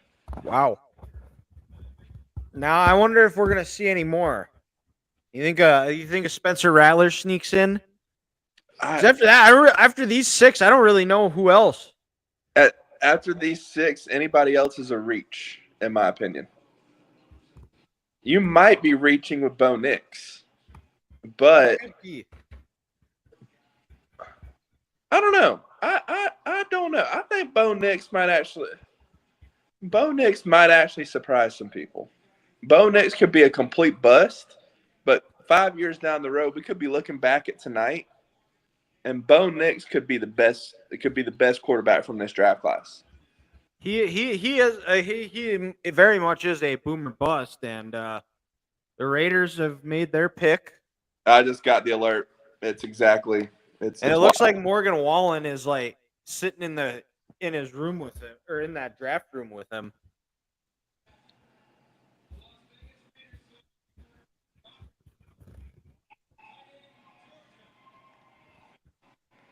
Brock Bowers to the Raiders.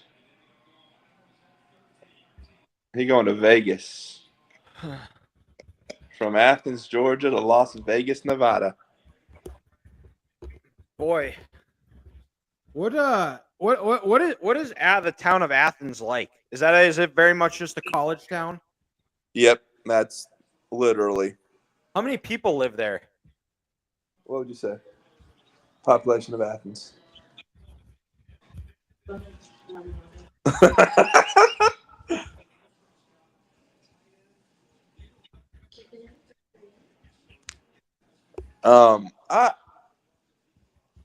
I'll say probably about population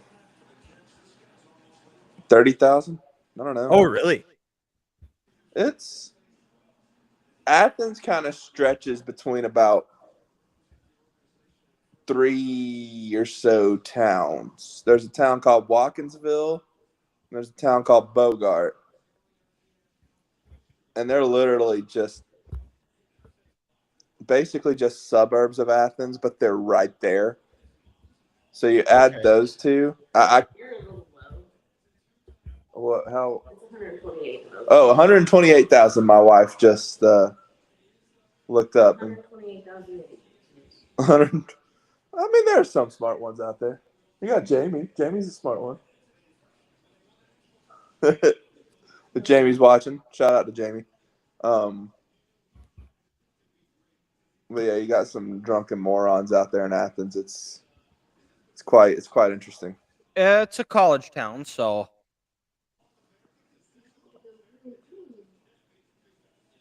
Now, the Saints are on the clock. Their defense. They're going to take Dallas Turner, and it's going to piss me off. That's what they're going to do. They're going to take Dallas Turner, and it's going to piss me off.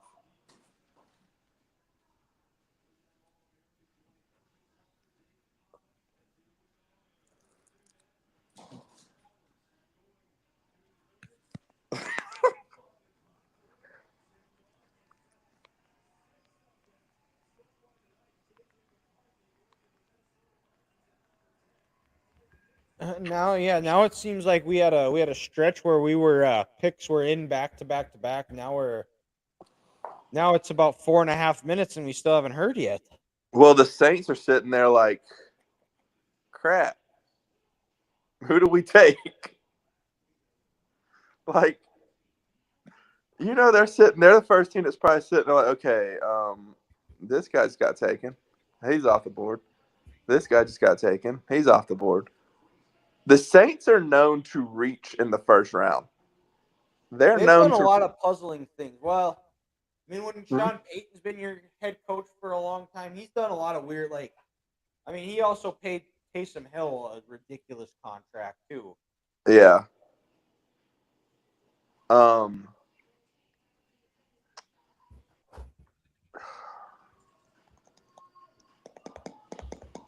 I'm trying to think here. What are New Orleans needs? Corner, offensive line. They may.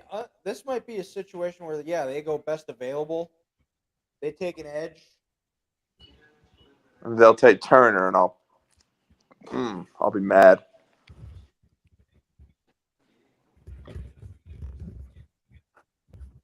Do you think your Cowboys trade up tonight to get a good offensive lineman before? I don't. I think the way this is playing out with half of the almost half of the picks being quarterbacks, I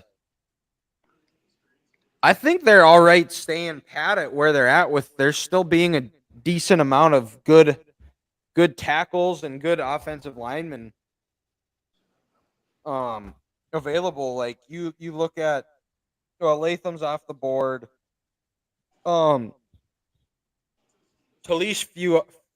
Fuaga out of Oregon State, he's still available. Troy Fott now that Yep, he's still available. Tyler Guyton, Amarius Mims. at corner. You still got Quinyon Mitchell. Yeah, well, you have every corner available still. You got that Talise Fuaga. Yep. Man, some of these names. This might be the hardest time I've had pronouncing some of these names. Right. Jared Verse still available. Whoa. Was that the Thunder? Yeah, you heard that? I heard something. Oh yeah. It is thundering.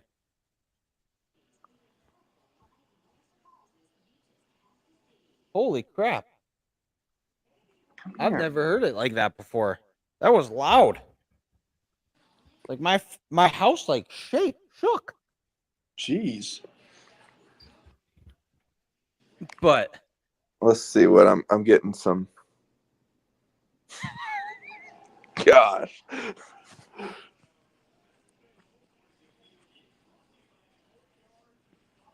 Say hi to the camera, Piper. Say hi to the camera. No. Hi, Piper. I was telling her to say hi to the camera. She's still being camera shy.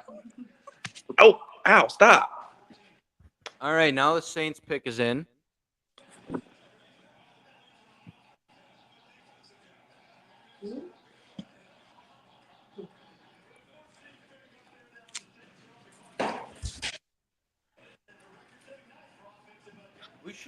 We should have put sunglasses on like all these guys. my wife thought that was a good one. And she's like, it was funny because she was talking about it earlier. She was like, why are all these guys wearing sunglasses? Future's so bright. Dallas Turner. I've already convinced myself Dallas Turner's going to New Orleans.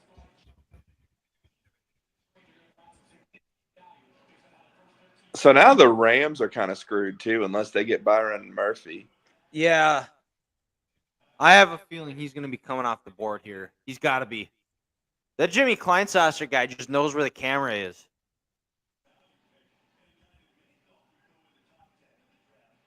Dallas Turner looks like he's ready to hit somebody.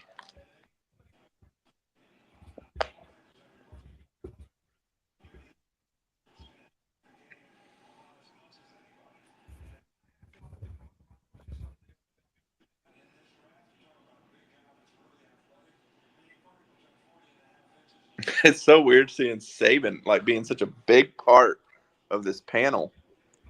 I know. Well, he's awesome to listen to. Oh, I know. It's same. Even like I don't know if you ever went back and listened to the McAfee interview with Belichick. Like listening to Bill talk, like the guy still knows what he's talking about.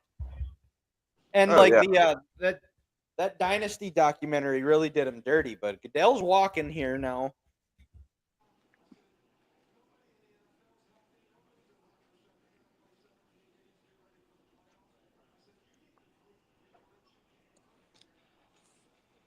Oh.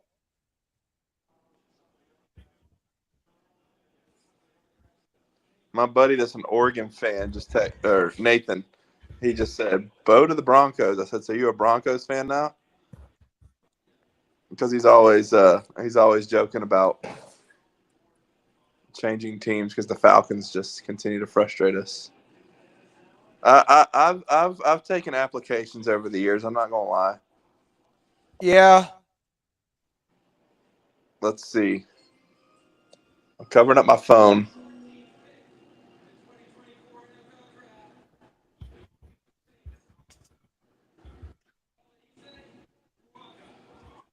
AR's on the draft. Oh, cool. They took Fuaga. Yeah. They did. That's a good pick. Who did I have the Saints taken here? I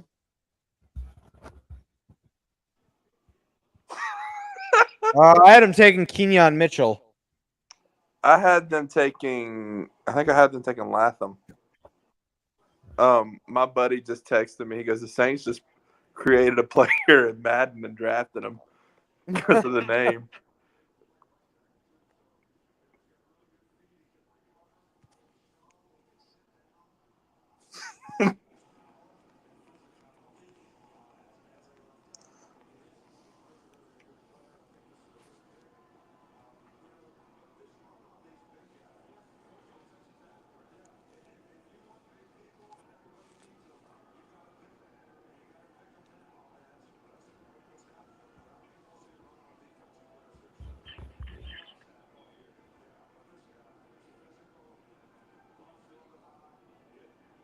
Well, and that's their they drafted Penning a couple of years ago. That basically spells the end of his career for the Saints, who's been terrible. Right.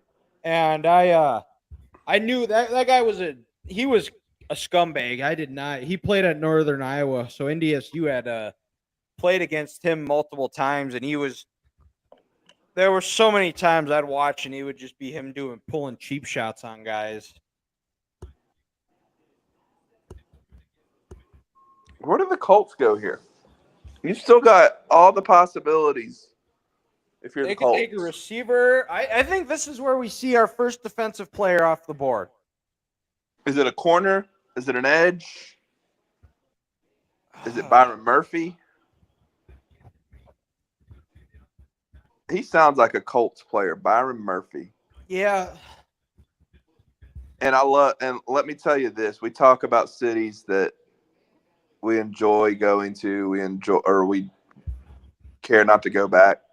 I love Indianapolis. Indianapolis is one of the most underrated cities in America. I've heard that. It's also a nickname Naptown.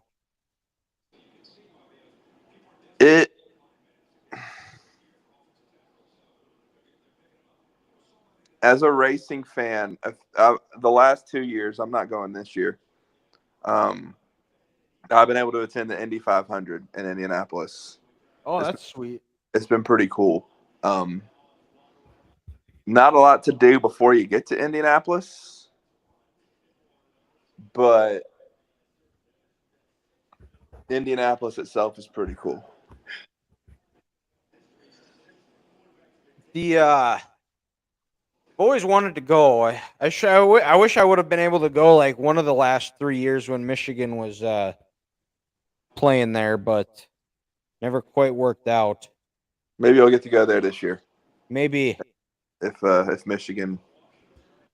How you feeling about that? How you feeling with more? Do you feel like it's going to be a step back this year?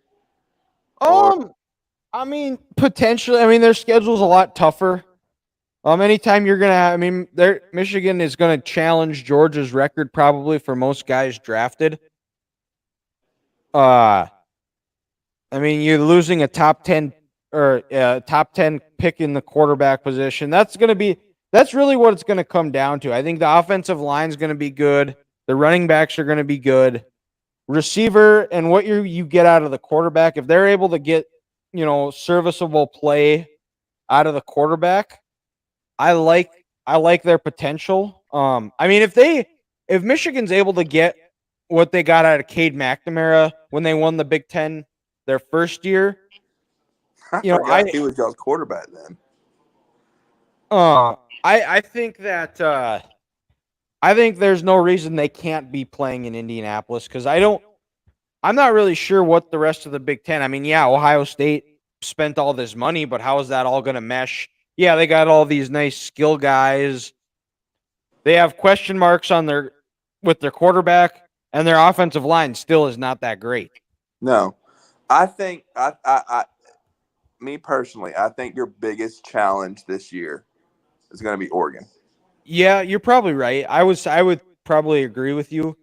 Going to Columbus isn't going to be easy, but Do y'all play? Y'all play Oregon this year, right? yeah, I mean, Michigan plays like every good team like in the Big Ten this year, and Ohio State plays like nobody. Washington's going to take a step back. Y'all should win that game. Yeah, that game's in Seattle. Oregon has just been a team on the rise. So if there's a game that I'm more worried about Oregon if I'm a Michigan fan than I am Ohio State right now. Yeah, That's how low I think of Ohio State, but that's how high I think of Oregon. Ohio State spent so much money in a transfer portal. But the team's got to gel. I mean, Caleb Downs is a great pickup, obviously. Disappointed that he left. But and they got Julian Sayin, who I believe I the day before Sayin transferred from Alabama to Ohio State, Kalen DeBoer brought in one of the guys he had recruited at Washington. And why did Saban just pretend like he stabbed himself in the chest? What was he talking about? I'm going to have to the go back. the 83 draft. Oh, we got a defensive player. Let's see who it is. It's not who you'd think. I don't know who I think it is at this point. He doesn't play. He didn't play in the SEC. I'll say that. Or play for a team that's going to be in the SEC. I was about to say.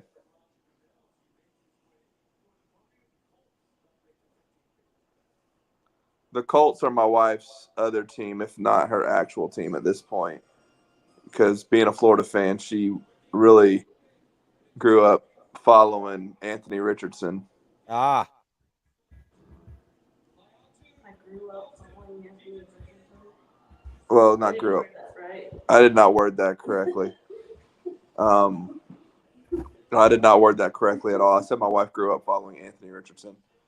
The last few years, she's kind of watched Anthony Richardson grow up and play for Florida. And she grew up following Peyton Manning. Latu taken before Turner. this seems like a Colts pick. You know, you talked about a guy being a Byron Murphy being a guy that plays for the Colts. This seems like a Colts pick where it's just kind of out of the blue. You don't expect it. Yeah, I would say that. Does Seattle go edge and take Turner, or does Jacksonville? Jacksonville needs a corner. Jacksonville's secondary was bad at the end of last season.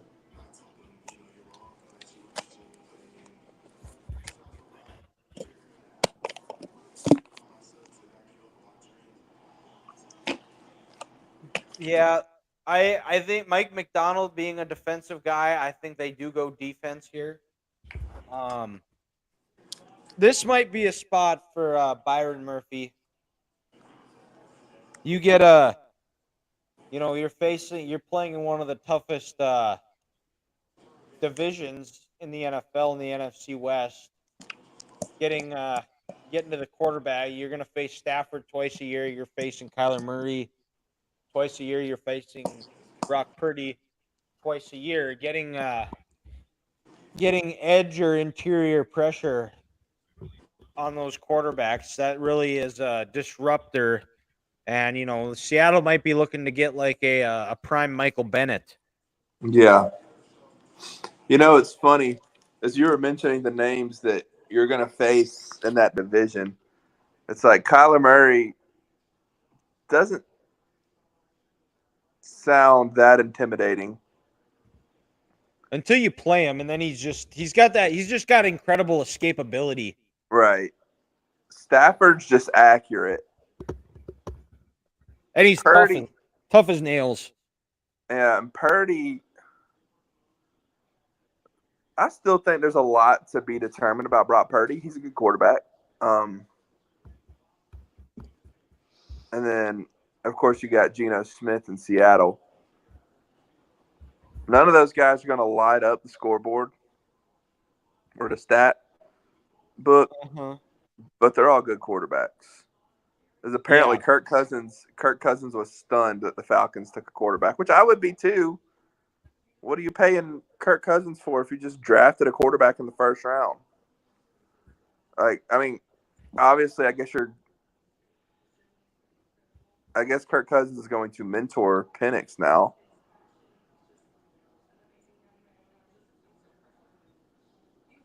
But, gosh. We're 8. See, this is the most I've talked about a Falcons pick in about 10 years because we're 8 picks past the Falcons, and I'm still talking about it. Maybe that's what they were trying to do. Maybe they were just trying to get people talking. It could be.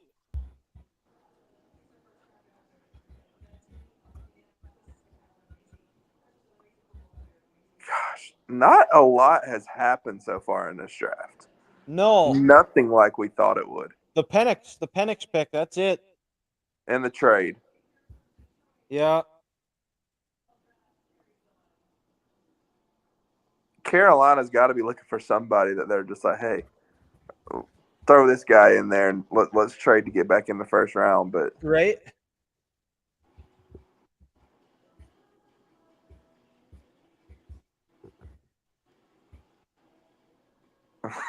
Penix at number 8. Gosh, I just saw the thing playing through the board again. Gosh, I can't believe that. Oh, and the Seattle pick is in. After this, we're going to be about halfway through the first round. I feel like it's flowing pretty well. I mean, it's 9:58, but yeah, 8:00 here. Oh yeah, I forget you're 2 hours behind me. I know. You got an early morning. Last year was probably the worst of the 3 years that I've done it. No, I don't know. The year 2022, I had to get up at 5 a.m. to get to work because I used to drive like 50 minutes to work every day. Yeah.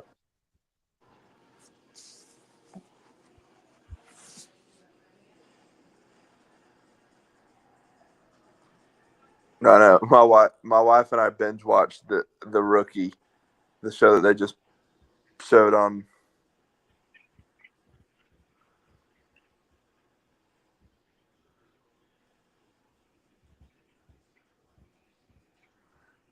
Yeah.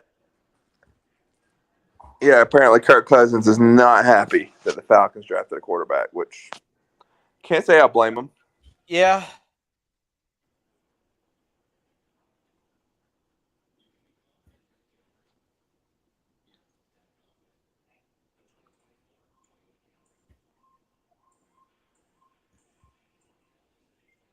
That maybe my hope of getting Byron Murphy to fall to the Cowboys might be coming true. But we still got about 8 picks.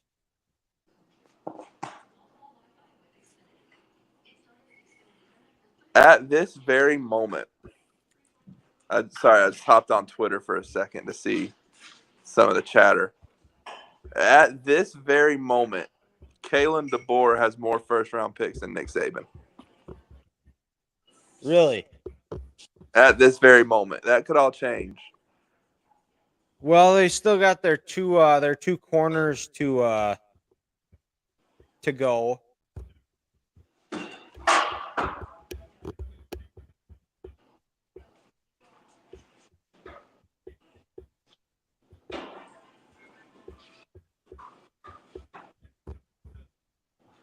Then we've got Turner, the edge.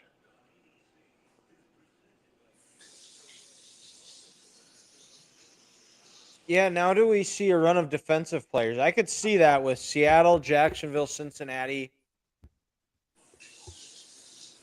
It's funny. It's kind of like you're in a fantasy football draft right now, right? And there's always that one guy. I happen to be that guy one year who picked a defense in like the 6th round of a fantasy football draft. And this was back in, I think,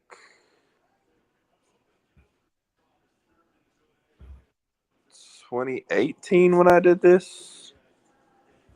It's back when the Jaguars had just missed going to the Super Bowl. Yeah, what They is were it? playing New England in Yep. 2017. And so Yeah. the Yep. next year, everybody was talking about how good that Jaguars defense was going to be. And I had already filled up like my starters on my offense. And I said, you know what? I'm going to take the Jaguars defense here and shake things up in this draft. Next thing I know, everybody's panic picking a defense. And I caused the whole 6th round to be all defensive picks. And so, like,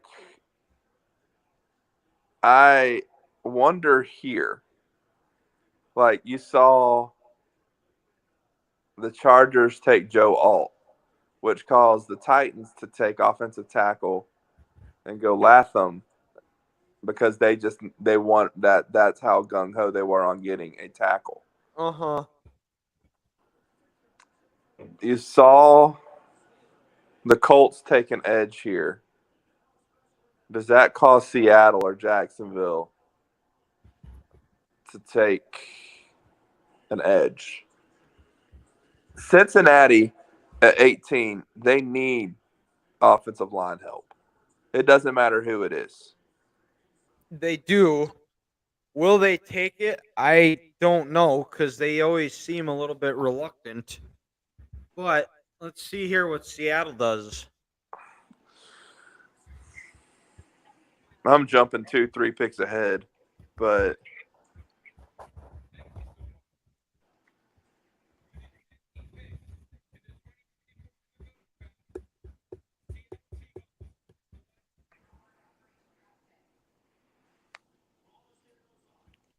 Yeah, I kind of called this one in a sense right away when the Seattle went on the clock here. let's see. I haven't seen it yet. I'm still doing that presentation or tribute. Okay, now here we are. Here's Goodell.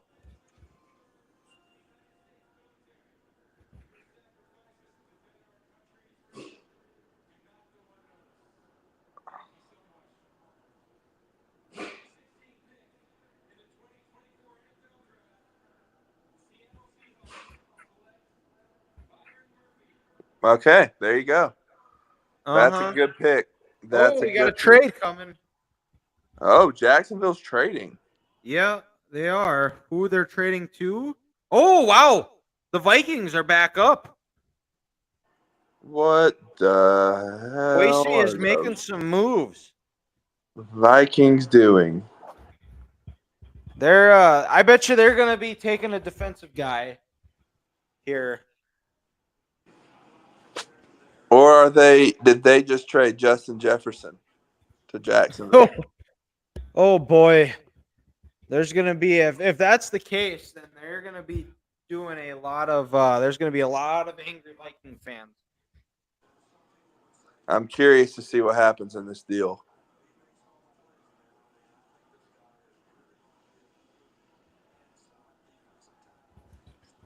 So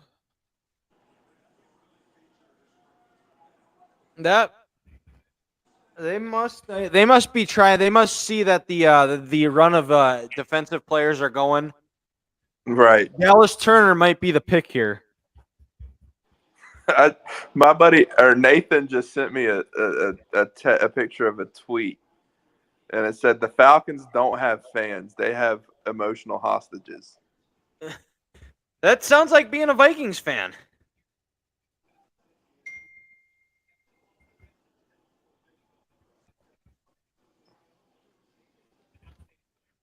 Now I'm hearing Terry and Armstrong.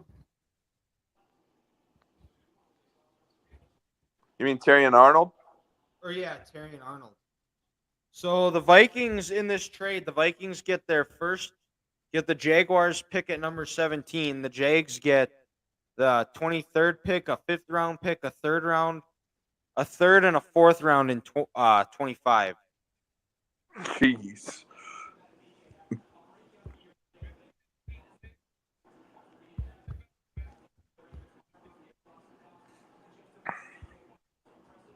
Oh,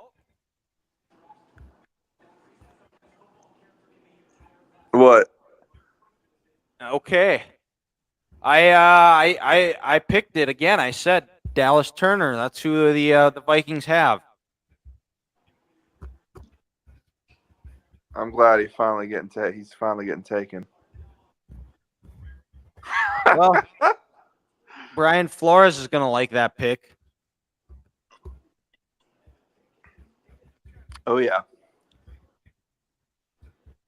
And they just lost Daniil Hunter. They got a replacement there. This is shaping up to be a good night for the Vikings. A very good night for the Vikings. Lots of reason for optimism. The Vikings are getting a good defensive end. You know him pretty intimately, so we neither of us are Vikings fans, but I think after tonight we might have to be. So what did you like about Dallas Turner being being an Alabama fan? He's fast. He's physical. He's he's not afraid to give the big boy hits. You don't see a lot of big boy hits anymore because you see players afraid of getting targeting. He was not afraid to go in there and lay a big boy hit on somebody. Now, sometimes it would get him 15 yards. Sometimes you could question if it was targeting. But he plays hard. He plays fast. If you see Dallas Turner coming after you as an NFC North quarterback, Caleb Williams' life is not going to be fun. Let's just say that.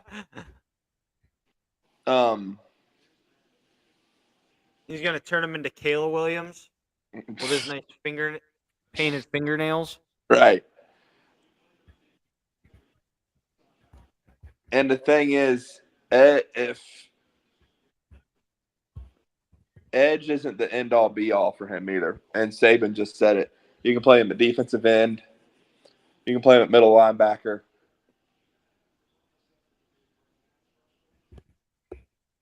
This right here is one of my favorite Dallas Turner plays.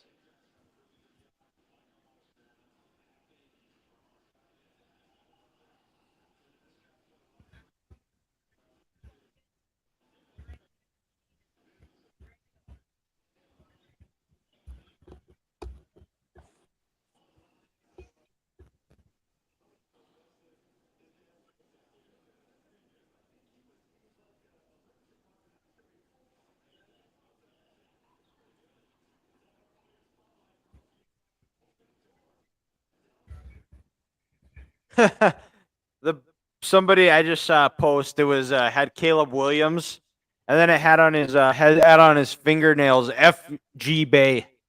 That's funny.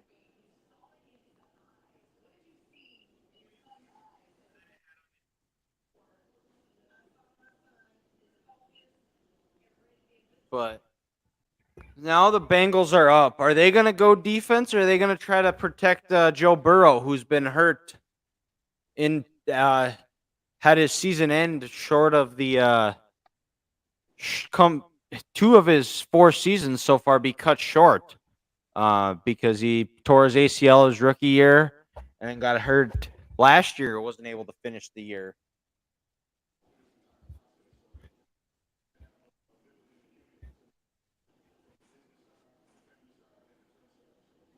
Everybody's saying so. Was the Falcons' punishment for tampering with Kirk Cousins? We take the Vikings pick, and the Vikings take the Falcons pick. Maybe.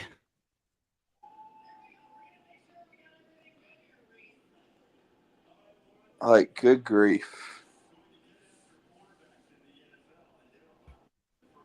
All right, the Bengals are in. Do they try to create depth for T. Higgins, or do you do that in the later rounds? I think you do it in a later round. I think unless it's like unless he's like the best available on your board, I really struggle taking a receiver in the first round just because every draft, just by the way the game is now, where there's so many 7-on-7 camps, and that's what guys do in the summer. You know, you can get so many good players. It's similar to like the running back where you can recycle guys, and unless they're a true number one receiver, I struggle paying a receiver top end money because you can get so many good ones in the draft every year. Right. And this draft is so receiver heavy. Every year there's that one position group that thrives in this draft. I think this year, I mean, we've seen the quarterbacks go. We've seen 6 quarterbacks and 18 picks. That's an unbelievable record. But I think the wide receivers, you're going to be seeing some teams get a really good wide receiver in the second and third round. Yeah. It's the same thing with the way this is trending. Offensive linemen, you're gonna get. There's gonna be a lot of good ones available tomorrow. Because I think, And at this rate, there's going to be some defensive players available tomorrow. yeah, because yeah, it wouldn't shock me though if the Bengals do try to go get a receiver. Bowers isn't available.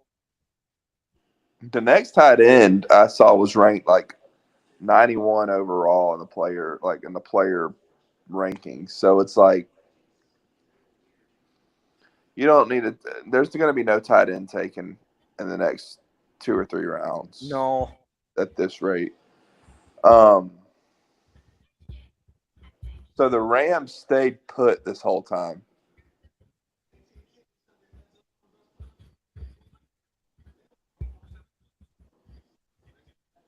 What are the Bengals going to do? This is this. very intriguing. Well, and Trey Hendrickson just requested a trade. So do they try to go and get an edge? And that's why the Vikings traded back in.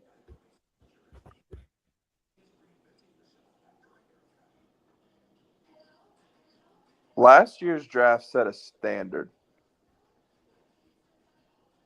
with the trades. Like we saw that trade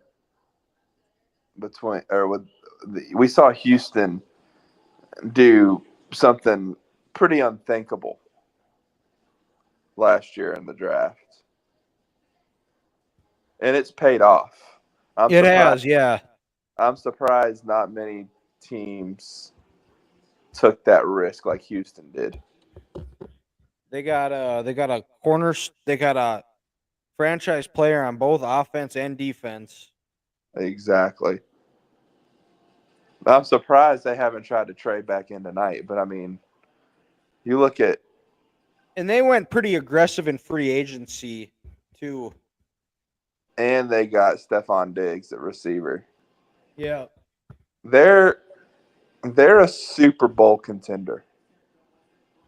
I I feel still think comfortable. they need some help in the secondary, and some help on the offensive line. Could you But imagine? Could you imagine if somebody like Kool-Aid McKinstry falls to the Texans in the second round, like, or even that Nubin guy from Minnesota? I don't think that's going to happen. But stranger things have happened in the NFL draft. Let's just say that. okay, this is a good pick by the Bengals. They How far is Brookhaven from where you live? About an hour, Okay. hour and 15 minutes, maybe. You been down there? I have not. No. Well, who the Bengals take us from there, or where they were watching the game, or Interesting. I've never been to the state of Georgia. Hopefully, hopefully I get Masters tickets next year and I'll be able to That would be see it. awesome. American Yeah. Rams. That's a pretty good pick. God, Joe Burrow was. Nobody's happier right now than Joe Burrow. Uh-uh. Good grief, that's a lot of people in one house. That would give me social anxiety right there. And I don't have a lot of social anxiety, but that would give me social anxiety. Now the Rams are on the clock now, so we kind of had the defensive players have stalled out now. Now do we see more see a offensive linemen go again? What are you talking about? Rams are going to take Chop Robinson here. You think I love so? that name. I love that name. No, I really don't know, but I just love that name, Chop Robinson. I'm gonna while the clock's running, I'm gonna run to the bathroom quick and take a quick potty break. Yeah, once you go, I might. Once you come back, I might go. All right, so got the Rams up here. The Rams were rumored earlier in the night to take or to trade up and get in the top 10. Obviously, that has not happened. So Brock Bowers is no longer an option in LA. They just lost Aaron Darnold.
Hey, Nate, what's up, dude?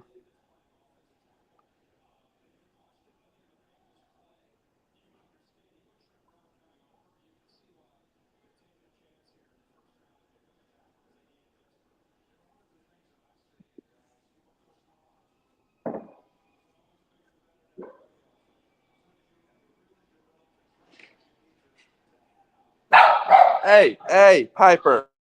All right, I'm back. No, you're good. Apparently, Saban's. All right, the Rams are picking here. Are they gonna go defense or are they gonna try to shore up the offensive line? Like I said they were gonna be taking offensive linemen. I'm getting a lot of hate right now because Saban apparently made a comment about the habits of this offensive guard at Georgia that the Bengals just took. And they're like, Saban has dementia. And I'm like, no, Saban's just calling it like he sees it. He might be wrong. Even he can be wrong every now and then. But all right, Let's see what the Rams do here, though. name that you saw a lot. This seems like I also heard this is Jared Verse. The Rams. That's who another name that they were potentially trying to trade up and get. That'd be a good pick. I want to go pull that dude's horns off his face, the mask. Have you checked the comments? Oh, we haven't. Let's see here. I have. I don't know if I. Oh, we haven't had much for comments lately. I know my buddy Nathan just tuned in, so I wasn't sure if he said Uh it or not. oh, Nathan Dean just said Mims. Cody Heiser said, "Oh, Nathan Dean protect." Oh wow, he's been blowing up the chat. Falcons suck. Protect Burrow or draft a QB because why not? My buddy Cody says, "What's up?"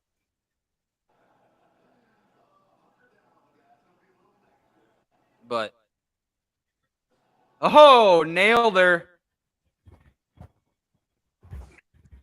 I said they were gonna take Verse. That's who they take.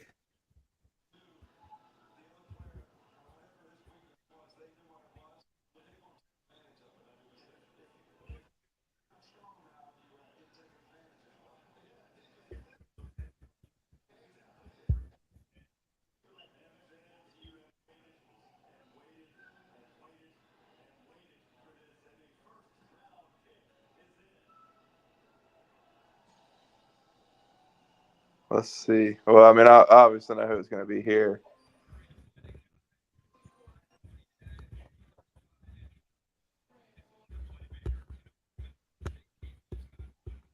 It's a good pick.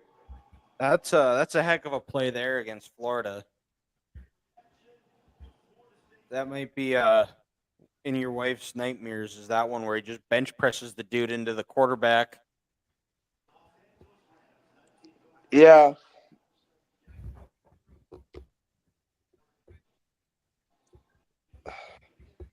That game kind of leaves a bad taste in my wife's mouth, this year's game, because Florida had the game won and just let it slip away.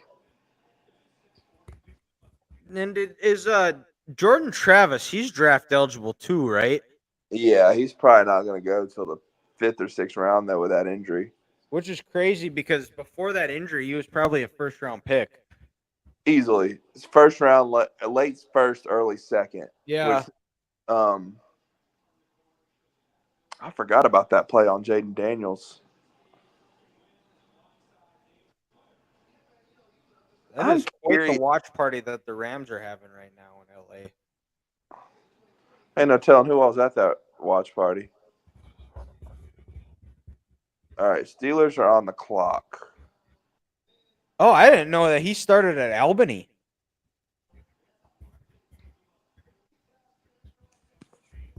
That's crazy.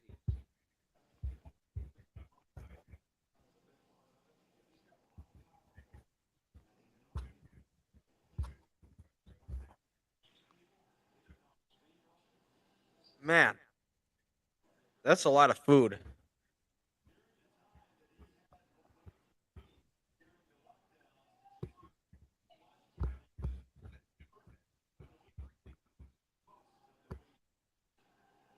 Oh, man, look at that beach in LA. Right? How crazy was that? Let's see here. I wonder if he played against NDSU. I wonder if he played for the Great Danes um in 21 when they opened their season. You start at Albany. Yeah. A Los Angeles. Yeah. Yeah, so he would have played against NDSU. In 21. You know how you were saying that all that food looks good? I'm just now seeing that. Yeah. How slow this stream, how far back mine is. In now that the Steelers' pick is in, it says After do this, they go offensive line or do they try to get somebody on the opposite side of TJ Watt? Or go with a corner because their secondary got cooked quite a bit too.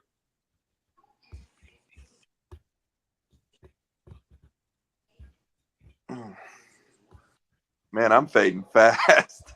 Every year it gets harder to do this.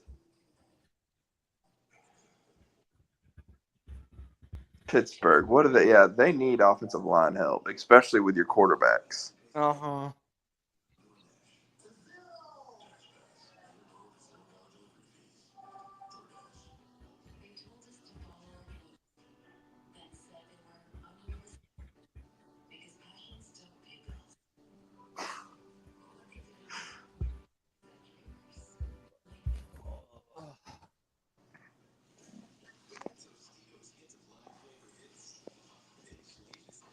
I got asked if somebody could have my autograph.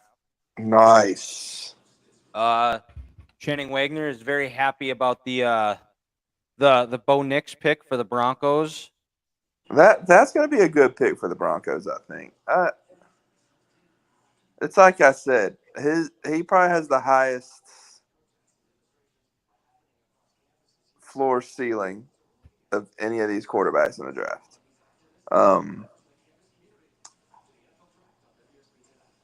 He could be a big bust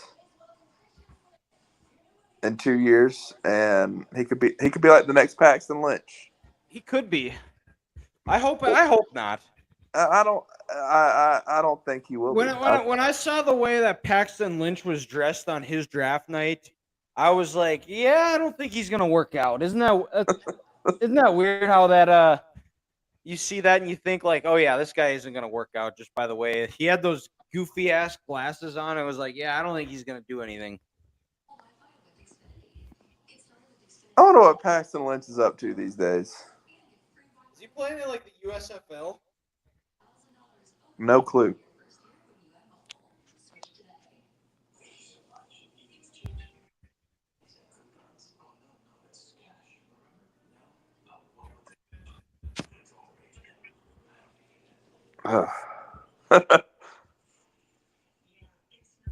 It is so funny listening to like all the reactions of these Falcons fans.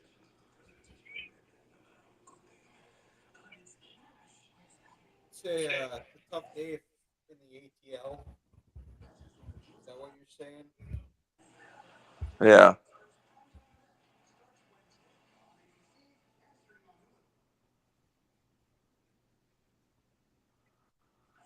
I don't know whether to like this thing on Instagram or not. Like,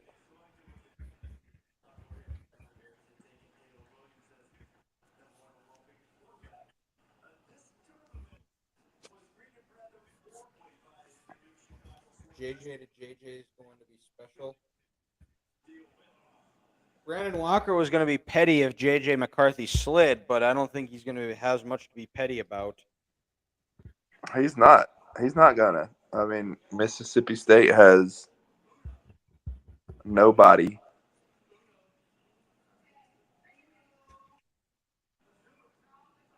This feels like it'd be like some like random offensive lineman the Steelers are going to take though. Yeah. Like I could see him taking like a Jordan Morgan out of Arizona or something that like a fringe first round guy. And Goodell's up. Let's see. Well, mine's still.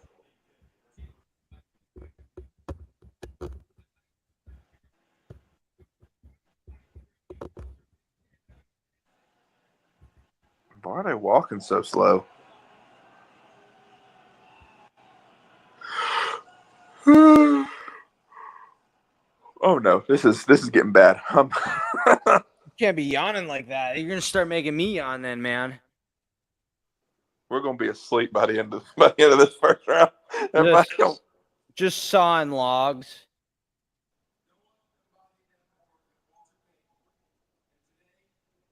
But all right, let's see what the Steelers do.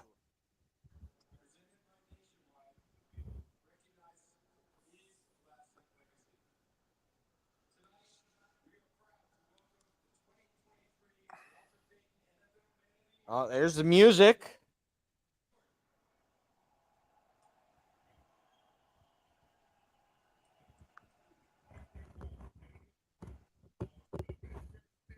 Let's see what happens here. Gosh, dang.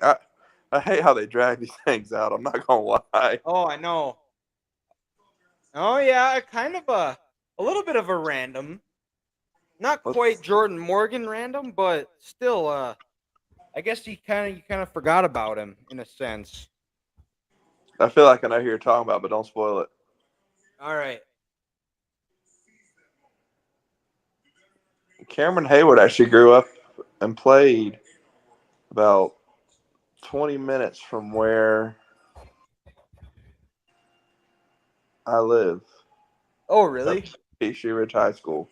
Didn't did he go to college in like Cal? I think with Ohio State. Or maybe, yeah, that's right. They had another one that was they drafted that went to Cal, I think. He did go to Ohio State. You're right. You're right. This one is random, but it makes sense. It Now I'm does. gonna go to the bathroom before the Dolphins pick.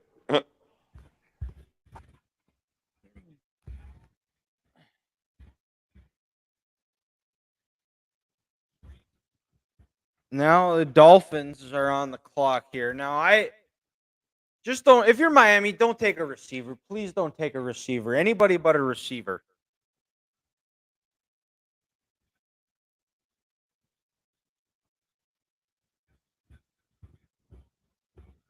But the the Dolphins, they've got receivers, and then if Tyreek Hill gets hurt, he's got enough kids to almost field a football team. It was announced today that he has like 10 kids, and 4 in the last like 8 months. But Miami, they couldn't protect Tua, keeping him upright. I still haven't made a decision on if they're picking up his 5th-year option. Defensively, they couldn't. Bradley Chubb's coming off a torn Achilles. Christian Wilkins left in free agency. Van Ginkel left in free agency. They have to do something in the trenches. They can't have all these great receivers don't mean anything if they don't have anybody to protect them. But Yeah, and maybe this is my bias in me when I say this. I don't think Tua has reached his full potential, especially with his injuries. You got to protect him. uh-huh. You've got to protect Tua.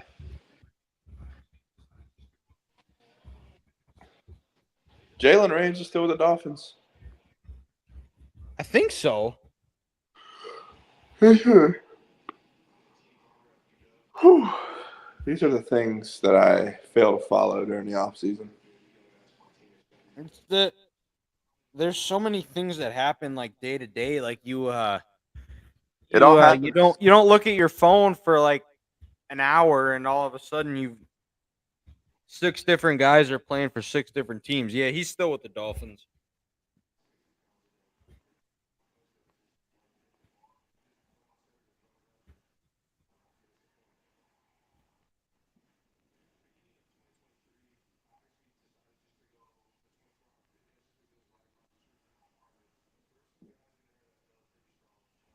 Dude just But decides to go to a fitness center, and next thing you know, he's first round pick in the NFL draft. that's all you got to do, Hayden, is you just got to start going to a fitness center, and before you know it, you'll be a first-round pick. If I had known that, shoot, man. So when we were in college, Grant and I, we were bored one night, and we decided to go see if we somehow got on the topic of college weightlifting programs. So we decided to go on the search the web and see if we could find a college weightlifting program. We actually found Nebraska's, and since we've seen Nebraska play these last few years and realized that over those few years where they it was very obvious they weren't using the weightlifting program, so we figured we'd give it a shot, and it Right. worked.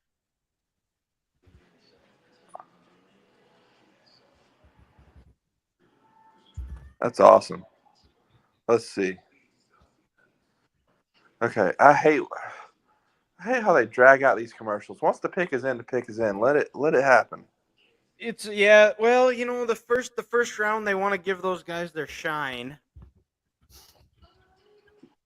but do you we talked when we talked about the things to talk about here. So what is a what is something in the South that like some type of like religious food that that is talked about that like with great respect, the great a delicacy, if you will, in the South that lives up to the hype. Southern fried chicken, I would definitely say, is one of those things that definitely lives up to the hype, in my opinion. Uh, Okay. uh, uh, I could eat my weight in fried chicken, like honestly. Um,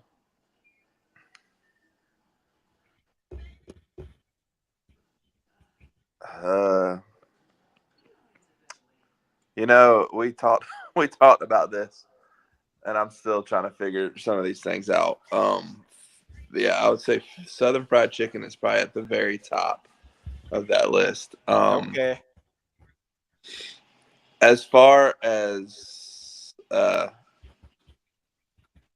mashed potatoes and gravy, I would say is something pretty good as well. What Um, what's different? What do you guys do with your mashed potatoes and gravy? That is different from like anywhere normal. Do you guys like put like butter or bacon grease in it, oh or yeah, there's definitely some butter put in those mashed potatoes. butter makes everything better? Um, I've grown accustomed to collard greens down here. I'm liking them a little bit more and more. Um, that's a big thing down here though, collard greens. Uh, Ooh. the sweet tea down here you can't get anywhere else. Okay. The So that's sweet tea. it's This not like your typical like bag in the box sweet tea that you it is different. Oh, it's so much different. I've had sweet tea in like New York. I've had sweet tea um in like Missouri and Colorado. It compares to nothing down here. Like it. I mean, you could go to McDonald's anywhere and get good sweet tea. They do have good sweet tea.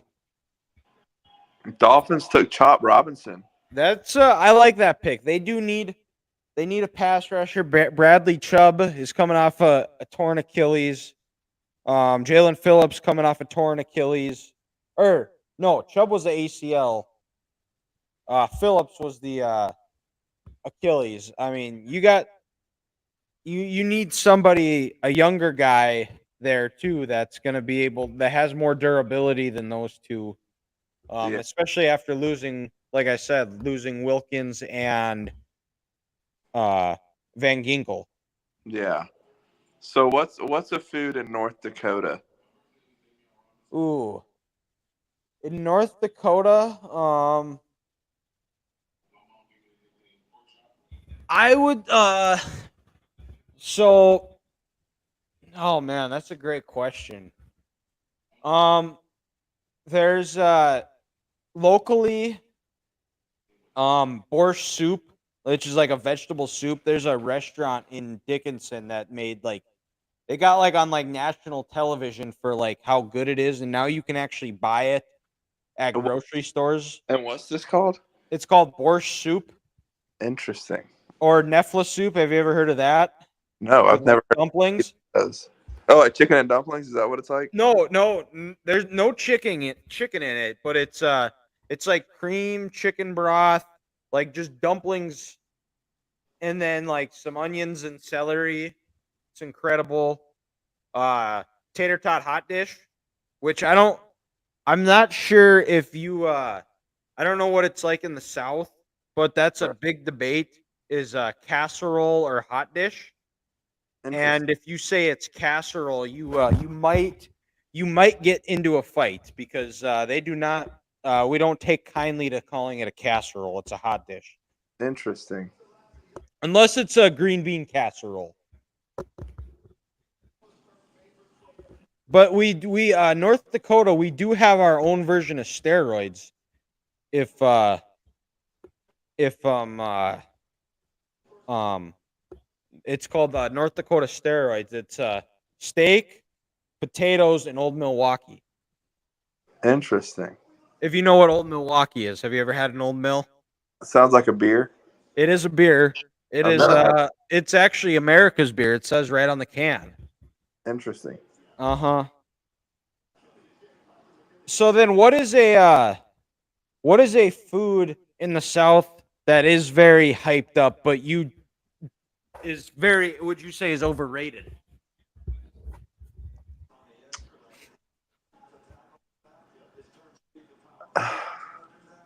It's a great question.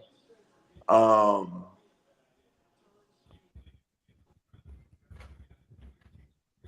Black Eyed Peas. Black Eyed Peas? Yes. That's a band. I'm not a fan. I've never been a fan. What is it? I don't even know. To be honest, I don't even know, but I don't care for it. Hold on. The Eagles now are on the clock. They have to go with a secondary guy. You know, they've drafted enough. I don't, and the thing is too is this is a Georgia. There's not many picks in Georgia right now at the moment. Right. But I also could see them. You know, they also go a little bit out of the box. I wouldn't be shocked if they try to take an edge here either, because I think that's really what they've tried to do.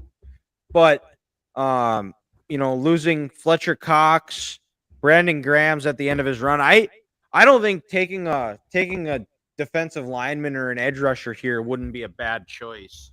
Also need a replacement at center. Right.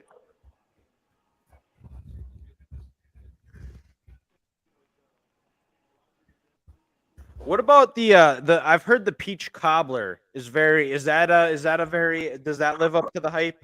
I'll be honest with you. I'm not a cobbler person.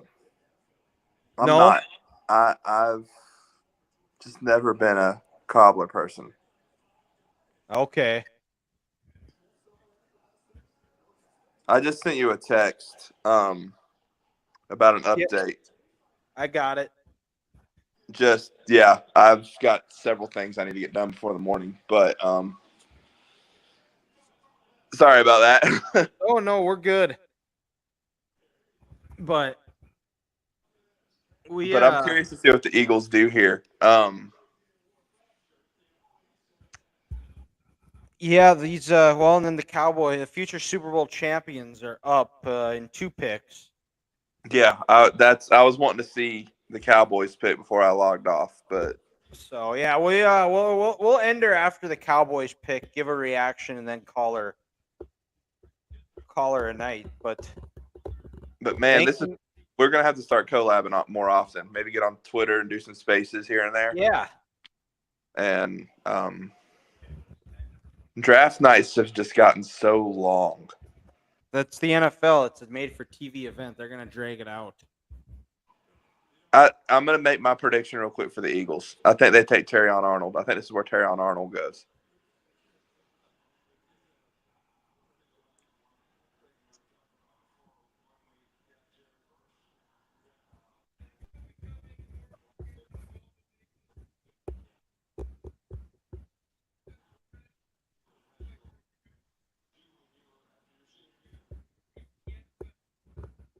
All right, Goodell, come on, get to it. Breaking news: I did not know that Nick Saban offered Desmond Howard a scholarship to Michigan State when Nick Saban was the head coach at Michigan State until just now. Desmond Howard?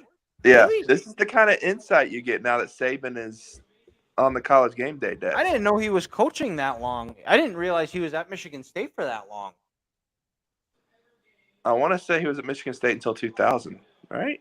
Yeah, we would have been there for like But he was also an assistant before, Oh, that could be. I want to say. I think he was an assistant, and then he went to Cleveland. Or no. He was an assistant at Cleveland, and then he went back to Michigan State. Or maybe he was an assistant He at Michigan was. before he went to Toledo. Yeah, he was the D coordinator at Michigan State, so he could have. And now the Eagles. Oh, they do take a corner, Kenyon Mitchell. That makes sense too. So Yeah, that means Jacksonville's going to take Arnold, yeah, probably. like we predicted, but further back. Uh-huh. Williston, Florida. There's a Williston, North Dakota that back in the 80s was known as the crack capital of the world or something like that. I remember reading in a book. What's funny is at one point there's a town down here. There's a town down here called Winder, Georgia, and my people in Winder. I grew up like 15 minutes from this place. Still live about maybe 30 minutes from Winder now, but it was number 5 in America for like of the meth capitals of the world. It was in the top 5. Or maybe, yeah, I think that's what it was. It was like the meth capital of the world, which Williston, it is it's an oil town. It's a boom town right now. I like it. It's grown so much in like the last like 15 years. So y'all are basically the Texas. So like Texas borders Mexico, right? And there's Yep. a lot of oil down there. Y'all are kind of the Texas, except not as big as Texas of the northern border. Pretty much, yeah. The oil fields up there. Yeah, the the west side of the state. East side there isn't anything, but the west side it's very much oil country. So we were talking about airports on your show the other night. Uh-huh. If I were to fly in, or if I were to go visit Dickinson, which airport would I fly into? Would I fly into Minneapolis or would I fly into Bismarck? So you could actually Dickinson does have an airport. You could fly in so you could go from like Atlanta. We have United flights. You could go from yes, it is United. You could go from Atlanta to Denver to Dickinson. You'd probably pay like $900. Jeez. Curious what the I'm curious now what that would be, but like usually like if I fly somewhere, I usually will fly out of Bismarck. Interesting. How far are you from Minneapolis? About 8 hours. Oh, wow, you're way further than I thought. Yeah, I it's I could drive like if I go with people, like if I go with like my friends or something or like family, we'll drive there, but if it's just me, like if I'll go visit Grant and Ethan, I will um I will fly to I'll just fly because like when a flight's like $400 and when you factor in gas and everything, it's like, yeah, it's like 300 or so, so it's a horse a piece. What's $100? And when I go on vacation, I'm one of those peoples where I spend money like I'm Jeff Bezos. Like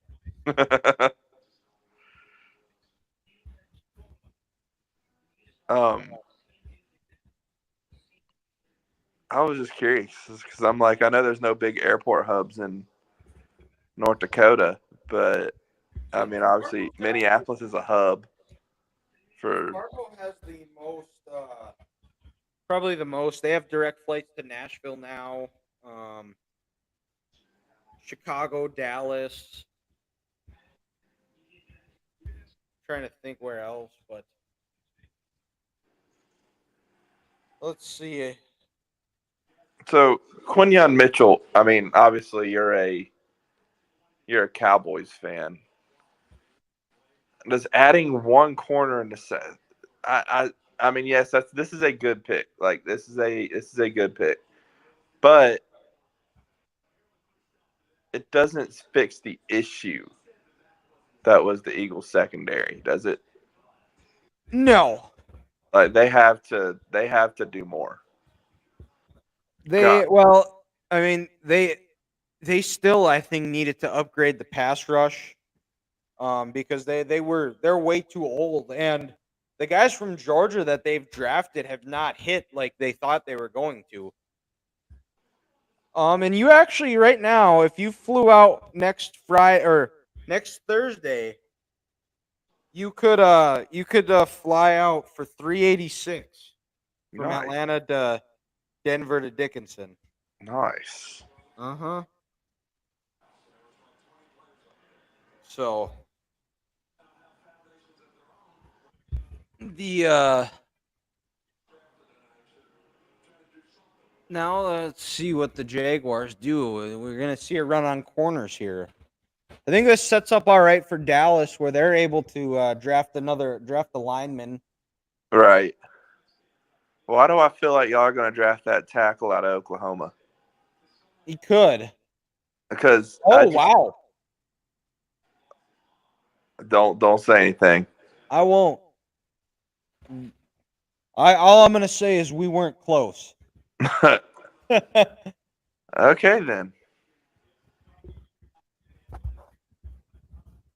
But it does make a little bit of sense. Something tells me I have a feeling where this is going.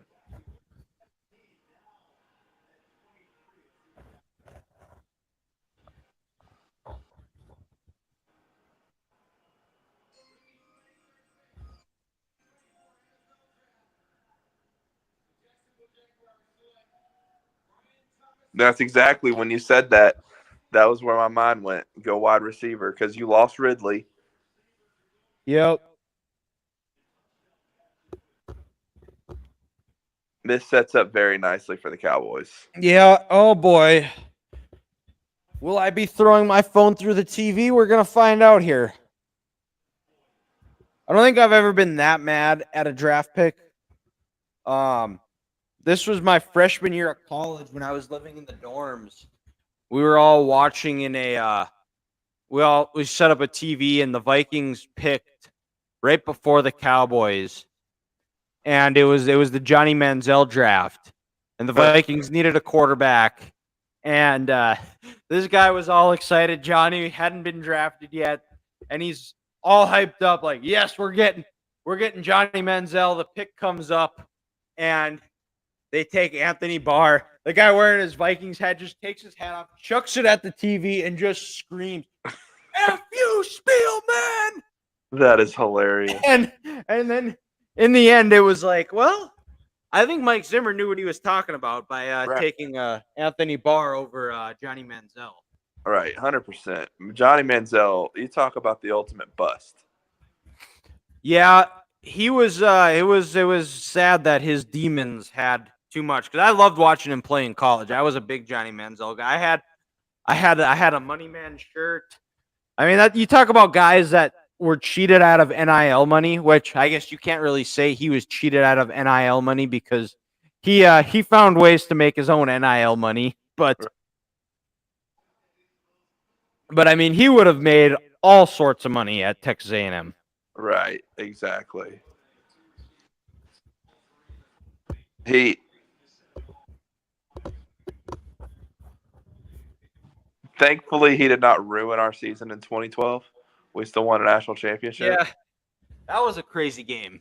Yes, it was. Is that another game that you look back on and say on a loss and say I'll go back and watch highlights, or that one wasn't quite like that 2019 Alabama game because there were fireworks right away, and then it kind of was just a coast to the final game, and then they had that, or the end of the game, and then they had that pick right on the end zone.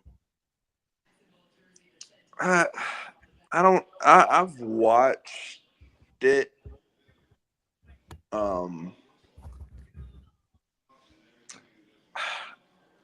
It's not a game that I go out of my way to watch. I'll say that. I'll tell you this. There are 3 games that when I think back on them, or if I see them come on TV, I'm immediately turning it off. We've got the Ole Miss game in 2015 in Tuscaloosa when Chad Kelly did all Oh, those Swag Kelly. Yeah, I remember that one. ridiculous things. You've got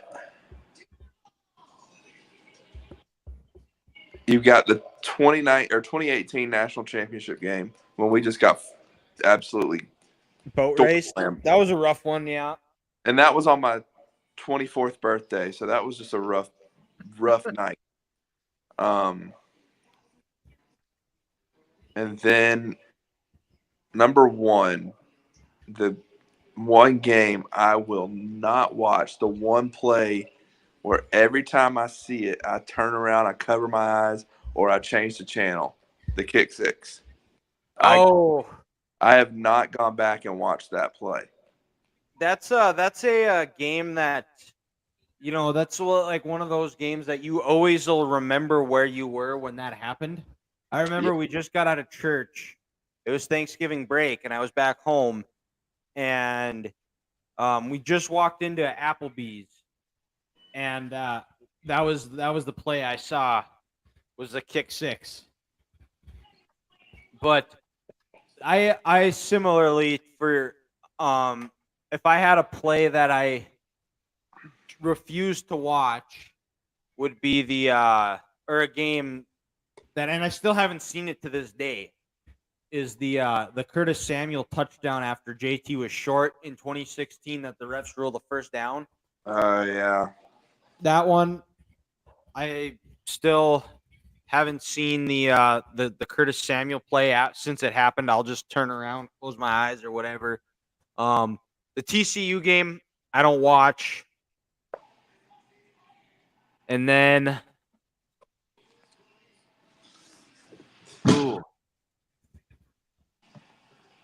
I'm trying to think of if I had to think of a third game. The probably the 06 Michigan Ohio State game when Troy Smith the year Troy Smith won the Heisman when they both were undefeated. Right. I remember that game. That was Lloyd Carr was still y'all's head coach. Yep. Okay. Why are the Cowboys taking this long? Well, they got to get the commercials in. Oh.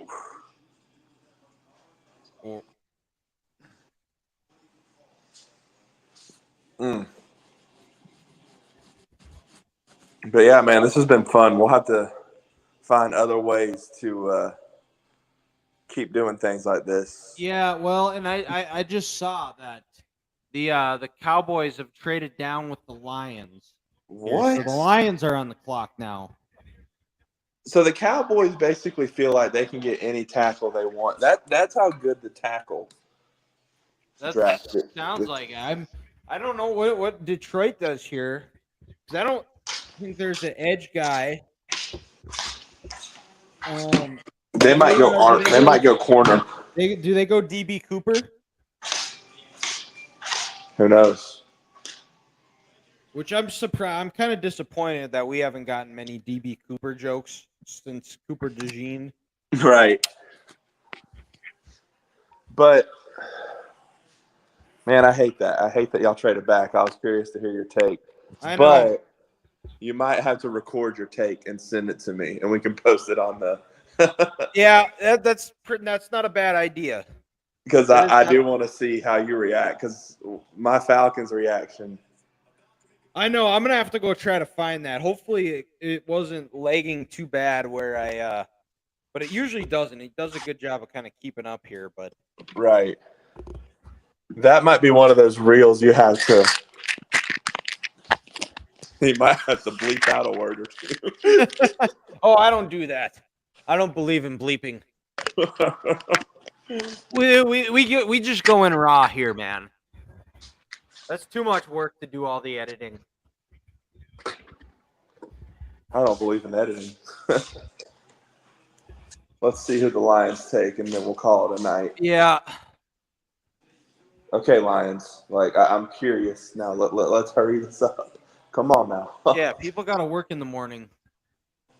Hayden's gotta educate the youth of America. I gotta get Pepsi to the finer Southwest region of North Dakota.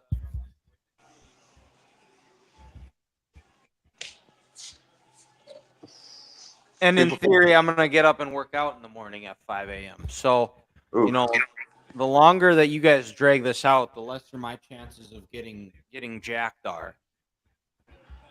Dan Campbell's like, I'm jacked enough for everybody. Yeah, Dan don't care. Dan's ready to crack open a Coors Light and call her a night after this. Now that's what he was like. He wants to go celebrate with how awesome this looks in Detroit. He's calling his boys up. You know, that it's kind of cool that the Lions did get the trade up though and get an earlier pick. Because now they're going to get somebody probably pretty good. Yeah, they traded up ahead of Green Bay, so.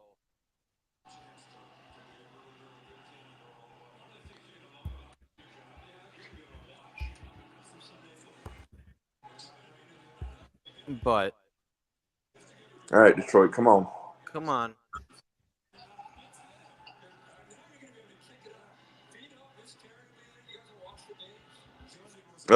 Alabama already alerted me. It's an Alabama player. Let's just say that much. Oh. Are they drinking the Kool-Aid or are they taking Terry and Arnold? That's exactly who I thought. It's who I thought it would be. It wasn't who I originally said. Well, I mean, Brian Branch is he'd be paired with a teammate, college teammate, if it is an Alabama guy, like you're saying.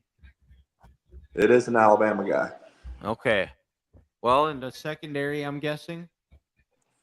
Yeah. Okay. So Brian Branch and either Kool-Aid McKinstry or I feel like Kool-Aid McKinstry is who it is. What in the world? They are finding ways to drag this out. All right. Oh, something just fell.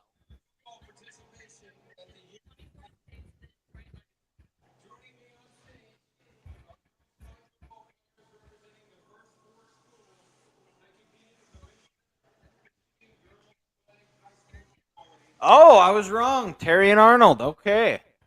Yep. Terrion Arnold headed to the Lions. All right. Headed to the Motor City. Let's see how these fans react. But he's going to a really good situation in Detroit. Oh, yeah. I like that for him. How does Green Bay respond here? I think Green Bay almost has to go Cooper. They go Cooper or they go with another edge guy. Or I could see him going inside and getting that D tackle from whose name is escaping me. There it is. They like it up in Detroit. I had him taking Junior Colson. The D tackle out of Illinois. I don't even have him in the first round, but oh yeah, I do. I had him going to the Bills. Jerzon Newton. That's right. Let's see if this light turns off. If it oh wow, yeah, it got dark in here. All right, man. Well, that was fun. We'll collab again at some point. So absolutely. So, all right. Well, thank you guys for listening. Yes, absolutely. We will. I'll have to record my reaction to the Cowboys. Hopefully, everything stays intact. Nothing is broken. Maybe you'll see me react like when Michigan won the Rose Bowl. Or it might just be a pretty normal situation. But I think thank you guys for listening. We'll be back on. We'll have our regular show out at either Monday or Wednesday to be determined. But doing full draft recap. But that concludes this year's first round draft stream. We'll talk to you next time. All right, man.